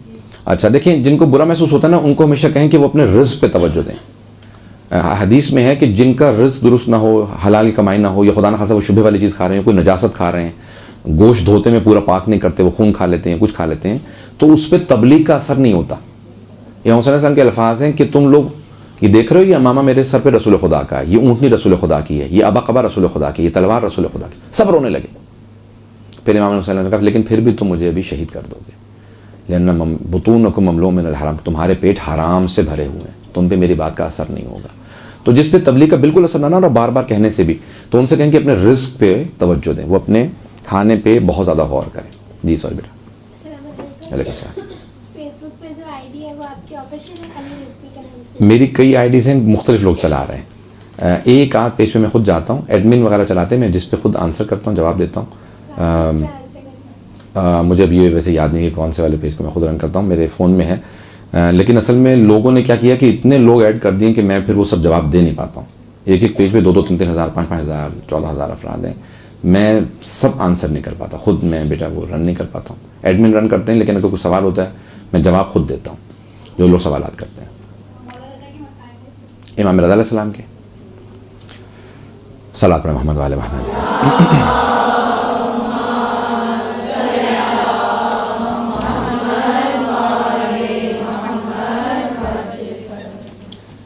इमाम रज़ा अलैहिस्सलाम जिनका लक़ब है गरीबुल गुरबा, ये गरीब उर्दू वाला गरीब नहीं बल्कि गरीबुल वतन है, जो वतन से बहुत दूर हो। हमारे तमाम वो इमाम जो मदीने से दूर हैं वो गरीबुल वतन हैं, लेकिन उनमें गरीबुल गुरबा इमाम रज़ा अलैहिस्सलाम है। पूछा मौला आप गरीबुल गुरबा क्यों हैं? कहा मेरे जद अली इब्न अबी तालिब के पास जनाब आदम और नूह हैं, हुसैन के पास अली अकबर हैं, अब्बास हैं, कासिम हैं, सब मौजूद हैं। कहा मेरे बाबा के पास मेरा बेटा मौजूद होगा, इमाम मूसा के पास इमाम अहमद तकी हैं, इमाम अली नकी के पास इमाम हसन अस्करी। कहा लेकिन मेरे पास ना मेरा कोई भाई है ना बहन है, मैं बिल्कुल तने तनहा हूँ, मैं बिल्कुल अकेला हूँ, मेरे पास कोई नहीं, मैं गरीबुल गुरबा हूँ। जब देबिल खुज़ाई ने मरसिया लिखा ना सारे अहले बैत का, तो इमाम से कहा मौला मैंने मरसिया लिखा है। इमाम ने कहा मैं कुछ शेर इजाफ़ा कर दूँ? कहा मौला आप मेरे मरसिए में शेर का इजाफ़ा करेंगे? कहा हाँ। कहा फरमाइए। कहा वक़ब्रुम बेतूसिन या लहा मिन मुसीबा, कहा एक तूस में कब्र है जिसकी मसाइब बहुत ज़्यादा हैं। कहा मौला तूस में किसकी कब्र है? कहा ये मेरी कब्र बनेगी। कहा मौला आपकी कब्र तूस में बनेगी? कहा हाँ। कहा मौला फिर आप गरीबुल गुरबा क्यों हैं? कहा कोई मेरे पास नहीं होगा, मैं बहुत देर तक तन्हा रहूँगा, मेरी सारी बहनें मेरे भाई रास्ते में शहीद कर दिए जाएंगे। आपने देखा बहनों को भाइयों से बड़ी मोहब्बत होती है। जनाब ज़ैनब कुबरा ने सुना ना कि इमाम हुसैन करबला जा रहे हैं, कहा भैया मैं आपके साथ जाऊंगी। जब आई ना जनाब अब्दुल्ला इब्न जाफ़र तैयार के पास, कहा अब्दुल्ला मेरा भाई हुसैन करबला जा रहा है, मुझे इजाज़त दे दो, मैं जाना चाहती हूँ। कहा ज़ैनब मैं रोकूंगा नहीं, लेकिन मैं बहुत बीमार हूँ, मुझे तुम्हारे सहारे की ज़रूरत है। तो जनाब ज़ैनब ने एक जुमला कहा, अब्दुल्ला अगर आप रोकेंगे ना तो मैं करबला नहीं जाऊंगी, मैं रुक जाऊंगी, लेकिन अब्दुल्ला याद रखिएगा मैं भाई के बगैर जिंदा नहीं रह सकूंगी, मैं मर जाऊंगी, मैं हुसैन के बगैर जिंदा नहीं रह सकती, मैं मर जाऊंगी। रावी कहते हैं, सब उलमा ने लिखा है कि जनाब ज़ैनब जो हर रोज़ इमाम हुसैन को देखती थी, जब मैदान करबला से बीबी चली ना तो कहा कि भैया मैं आपके लाशों को छोड़ के जा रही हूँ, मैं आपके बगैर जी नहीं सकूँगी। लेकिन रिवायत के अल्फाज हैं कि बीबी ने एक मर्तबा भी कभी सर उठा के इमाम हुसैन के सर को नहीं देखा। जो नेज़े पे बुलंद था ना, कभी सर को उठा के देखती नहीं थी। जब किसी ने पूछा आप सर उठा के देखती क्यों नहीं है, आप इमाम हुसैन के बगैर जिंदा नहीं ना रह सकती, तो सर को देख लिया करें। कहा नहीं, मैं जब सर उठाती हूँ ना तो मैं देखती हूँ कि ना महरमों का मजमा है, मैं इसलिए सर दोबारा झुका लेती हूँ। जब वापस भी आए तो एक ही शिकवा किया, कहा नाना आपकी उम्मत ने मेरा पर्दा लूट लिया था। अजलकुम अल्लाह। तो कुछ बहनों को भाइयों से बड़ी मोहब्बत है। एक जनाब ज़ैनब कुबरा हैं जिन्हें भाई से बड़ी मोहब्बत है। एक और बहन है जिसे भाई से बड़ी मोहब्बत थी। मैं पेश करूं आपके सामने अल्फाज, मेरी बहनें बेटियां बैठी हैं, जुमले को मैं पेश करता हूं। सैयद नेमतुल्लाह जज़ायरी ने अनवार नोमानिया में लिखा कि उस बहन ने ख़त लिखा मैदान करबला में और कासिद से कहा मेरे बाबा को ख़त दे देना, वो इराक़ गए हैं। का अलामत क्या है आपके बाबा की? का मेरे बाबा के दाईं तरफ मेरे चचा अब्बास खड़े होंगे, बाईं तरफ मेरा भैया अली अकबर खड़ा होगा। का दोनों बहुत खूबसूरत है, मेरे बाबा मसनद पे बैठे होंगे। मेरे बाबा से सिर्फ एक जुमला कहना, बाबा अब मैं बीमार नहीं, मुझे बुला लो। रावी कहता है कि मैं सारे मसाइल नहीं पढ़ूंगा इमाम रज़ा के, सिर्फ 2 जुमले पेश करूंगा। रावी कहता है कि जब वो पहुंचा ना, कासिद पहुंचा, सैयद नेमतुल्लाह जज़ायरी ने, अल्लामा मजलिसी के दामाद हैं, बहुत बड़े मुहद्दिस हैं, वो कहते हैं कि जब पहुंचा ना कासिद एक मर्तबा मैदान करबला में, तो जनाब अली अकबर का लाशा पड़ा था। उसने फौरन सवाल किया इस मैदान में हुसैन किसका नाम है?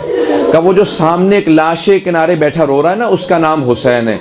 वो करीब आया, कहा कि आपकी बेटी ने ख़त लिखा है आपके नाम।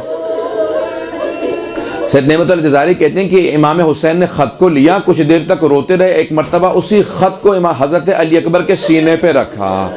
जैसे ख़त को रखा ना तो लाशा तड़पने लगा। इमाम हुसैन ने ख़त पढ़ा, आज तक कोई बता नहीं सका कि ख़त में लिखा क्या था। इमाम हुसैन ने कहा ये मेरी बेटी को ख़त लौटा देना। कहा आप जवाब क्या है? कहा ये जो इस पे खून लगा है ना, यही जवाब है।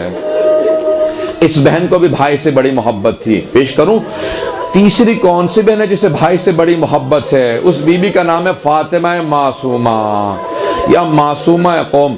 जब इमाम रज़ा चले गए ना मदीने से, इस बहन ने कहा अपने सारे भाइयों को बुला, 18 भाई थे, एक भाई मशहद चला गया था। कहा मेरे भाइयों, मुझे मेरा भाई रज़ा बहुत याद आता है। कोई रात ऐसी नहीं गुजरती जिसमें मैं अपने बाबा से शिकवा ना करूं, बाबा मेरा भाई चला गया। मैं बाबुल हवाई से कहती हूँ मेरे बाबा मूसा काज़िम, मेरा भाई रज़ा भी चला गया। बाबा मैं हर ईद पे आपको याद किया करती थी, बाबा अब तो मेरा भाई भी चला गया। का सब भाइयों से रो के कहा मुझे मेरे भाई रज़ा से मिला दो। सारे भाई तैयार हुए, कहा आओ बहन हम आपको मशहद ले चलते हैं, खुरासान ले चलते हैं। कुछ बहनें कहने लगी नहीं बीबी हम भी आपके साथ चलेंगे। सारी बहनें तैयार हुई। एक मर्तबा ये मर्व के मकाम पे पहुंचे, मामून की तरफ से फौज भेजी गई, बीबी के सारे भाइयों को शहीद कर दिया गया। कुछ बहनें भी शहीद हो गईं, चंद बहनें बाकी रहीं।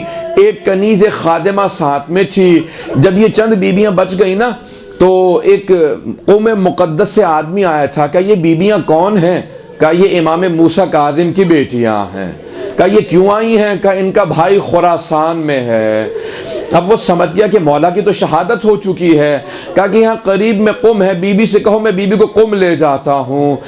एक मर्तबा जब वो चलने लगे ना, तो उसने पूछा, उस कनीज से पूछा, कहा क्या बात है, जहाँ ये बीबियाँ पाँव रखती हैं ये ज़मीन सुर्ख क्यों हो जाती है? कहा मेरी बीबी की ऊँटनी को मार दिया गया, नालें टूट गए हैं, पाँव बहुत जख्मी हैं, पत्थरों पे चल चल के मेरी बीबी के पाँव जख्मी हो गए हैं। जहाँ बीबी पाँव रखती हैं ज़मीन सुर्ख इसलिए हो जाती है कि पाँव से खून बह रहा है। उसने बीबी को कुम के बाहर रोका। कहा कुम वालों ये सारे हिजाब उतार दो, काले परचम उतार दो। का क्यों? कहा कि इमाम रज़ा की बहन परदेश में आई है, मदीने से चलती हुई आई है, बहन को परदेश में भाई की शहादत की खबर ना देना। कुम वालों ने सारे सह परचम उतार दिए। आज भी बीबी के हरम के करीब जब जाएंगे ना, एक घर है उसे बैतुन नूर कहा जाता है, वहां बीबी अपनी इबादत कर रही थी मेहराब में। अचानक बीबी के कानों में आवाज गई, कोई खातून कह रही थी हाय मौला रजा मारा गया, हाय मौला को जहर दे दिया गया। बीबी ने अपने खादिमा को आवाज दी, कहा जरा जा जाके इस खातून को बुला के ला, ये बार बार क्यों कह रही है मेरा मौला रजा मारा गया। बीबी ने बुलाया कि किस मौला रजा की बात कर रही हो। उस खातून ने कहा बीबी आप कैसी शिया, आपको नहीं मालूम हमारे 8वें इमाम को जहर दे दिया गया। एक मर्तबा जनाबे मासूमा कुम जमीन पे गिर गई, का भैया मेरा इंतजार नहीं किया, मैं कुम से चल के आई थी, मैं बड़ी तमन्ना से हसरत से आई थी, मैं अपने भाई से मिलूंगी, मेरा भाई मुझे प्यार करेगा। अजरकुम अल्लाह। बस मैं 2 जुमले पेश करूंगा, मुझे माफ कीजिएगा अगर मैं सख्त जुमले पढ़ दूं। वहां इमाम रजा मशहद में तड़प रहे थे, कहा ख्वाजा अब असल से, कहा ख्वाजा तुम मुझे गुस्ल कफन ना देना। कहा मौला कौन गुस्ल कफन देगा। कहा मेरा बेटा मोहम्मद तकी मदीने से आएगा, जब वो आएगा ना उसे एक जुमला कहना, आपके बाबा ने बड़ा शिद्दत से इंतजार किया, वो चाहते थे उनका जब दम निकले उनका सर आपके जानू पे हो। हर बाप की हसरत होती है मैं अपने बेटे के दामन पे दम दूं। गरीबुल गुरबा इमाम रजा, एक मर्तबा इमाम ने कहा कि मुझे जहर दे दिया गया, जब तस्बीह की आवाज बंद हो जाए समझ लेना मेरी शहादत हो गई। इतने में तस्बीह की आवाज बंद हुई, ख्वाजा अब असल तभी रो रहे थे, देखा कि अचानक कोई जवान हुजरे में आया। कहा आप कौन हैं, मैंने सारे दरवाजे बंद कर रखे, आप अंदर कैसे आ गए। कहा कि ए ख्वाजा अब असल, वो खुदा जो मुझे मदीने से खुरासान ला सकता है वो मुझे घर में भी ला सकता है। कहा आप कौन है। कहा मैं मोहम्मद तकी अपने बाबा को गुस्ल देने आया हूं। इमाम मोहम्मद तकी हुजरे में गए, कहा कि मौला मैं पानी लाऊंगा। नहीं, हौज़े कौसर से पानी आएगा, जन्नत से हुनूद का काफूर आएगा, मेरे बाबा के लिए जन्नत से कपड़ा आएगा। ख्वाजा हट जाओ, मासूम को सिर्फ मासूम गुस्ल दे सकता है। लेकिन एक मर्तबा इमाम तड़प के रोने लगे, कहा हाय मेरे जद हुसैन, आपका लाशा तपती रेत पे पड़ा रहा, 3 दिन तक बेगोरो कफन। एक बेटी बार बार रो के कहती थी ओ मुसलमानों ये तुम्हारे नबी के बेटे नवासे का जनाजा है, कोई मेरे बाबा को दफना दो, मेरे बाबा का लाशा तपती रेत पे पड़ा है। अजरकुम अल्लाह। आखिरी जुमलों की मैं जहमत दूंगा। जब 13 मुहर्रम को इमाम सज्जाद आए ना, वहां सारे बनी असद के मर्द खड़े थे। उनकी खवातीन ने कहा था जब हम पानी भरने गए हमें किसी बीबी के रोने की आवाज आ रही थी, और मुसलमानों में तुम्हारे नबी की न बेटी हूं, मैंने चक्कियां पीस के पाला था। अजरकुम अल्लाह। बस भी 40 के अय्याम में इमाम सज्जाद पहुंचे। जब पहुंच गए 13 मुहर्रम को, तो एक मर्तबा सारे बनी असद पूछने लगे, कहा कि आप कौन हैं। कहा मैं लाशें दफनाने आया हूं। कहा सारे लाशों के सर कलम कर लिए गए, हमें मालूम नहीं कौन सा लाशा किसका है। कहा मैं बताता जाता हूं, तुम दफनाते जाओ। कहा कैदी ये लाशा किसका, ये हबीब इब्न मुज़ाहिर का लाशा है। कहा ये लाशा किसका, कहा ये मेरे भैया अली अकबर का लाशा है। कहा कैदी एक लाशा फुरात के किनारे पड़ा है, कहा वो मेरे चचा अब्बास का लाशा है, उसे वहीं दफना दो। फिर कहा ए बनी असद के मर्दों सब दूर चले जाओ, मैं अपने बाबा को खुद दफनाऊंगा।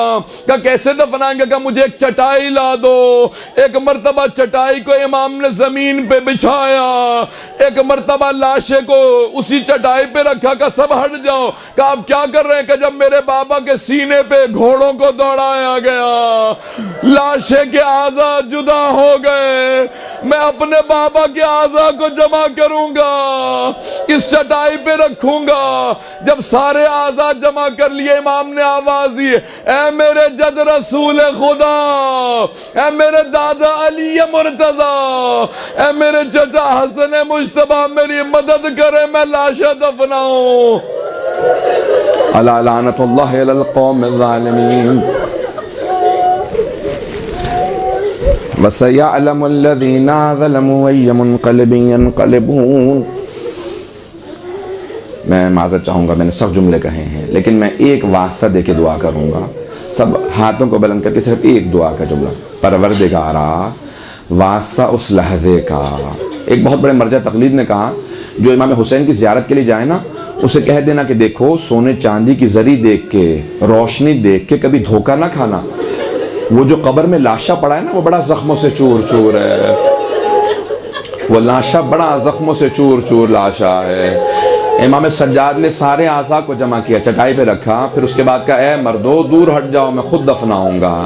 खुद इमाम सज्जाद कब्र में उतरे, कटे हुए गले के नीचे रसूल अरबी ने हाथ रखे, टूटी हुई पसलियों के नीचे अली मुर्तज़ा ने हाथ रखे, कदमों के नीचे हसन मुश्तबा ने जब लाशा उठाया ना, इमाम सज्जाद जब लाशा लेने लगे ना, चटाई पे रखा लाशा, तो महसूस कर रहे थे कोई बीबी किनारे खड़ी है, बार बार कहती है, सज्जाद जरा आराम से लाशा लेना, मेरे बेटे का लाशा बड़ा जख्मों से चूर चूर है।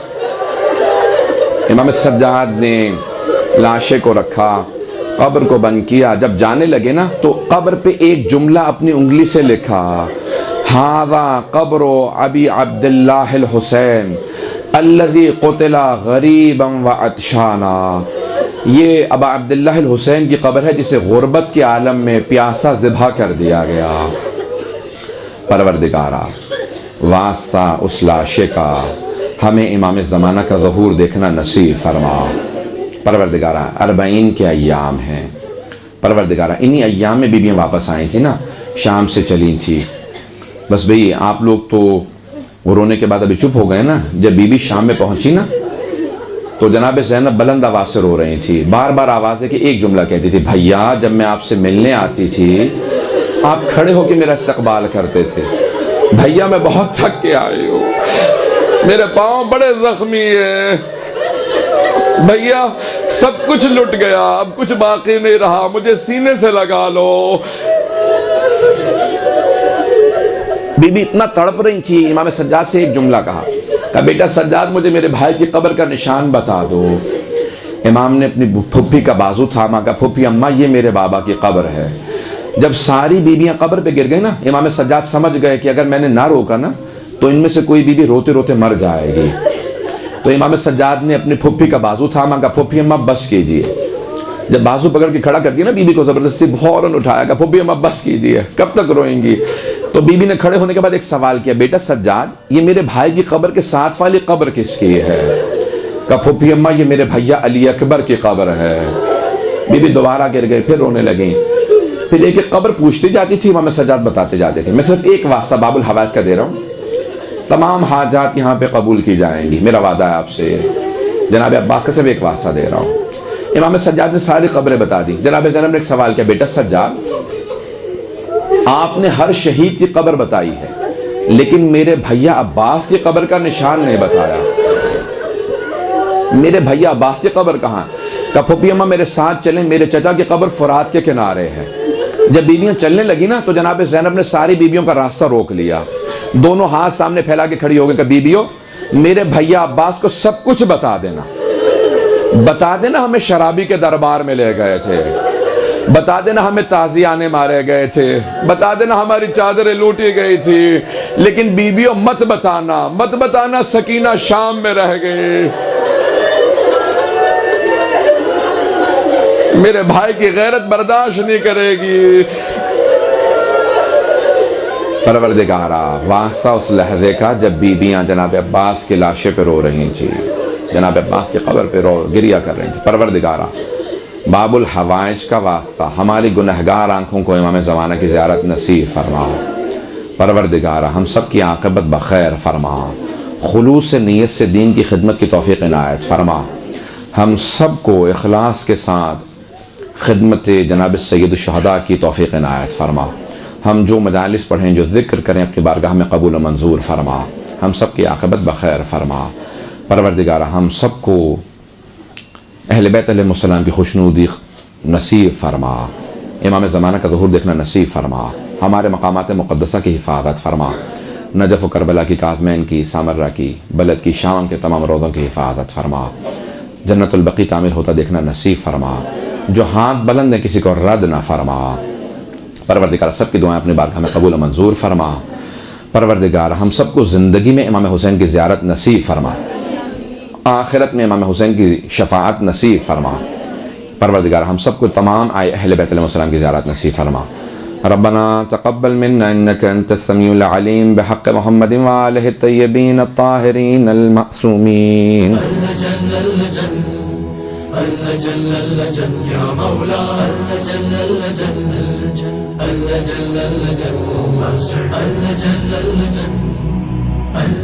या साहिब समा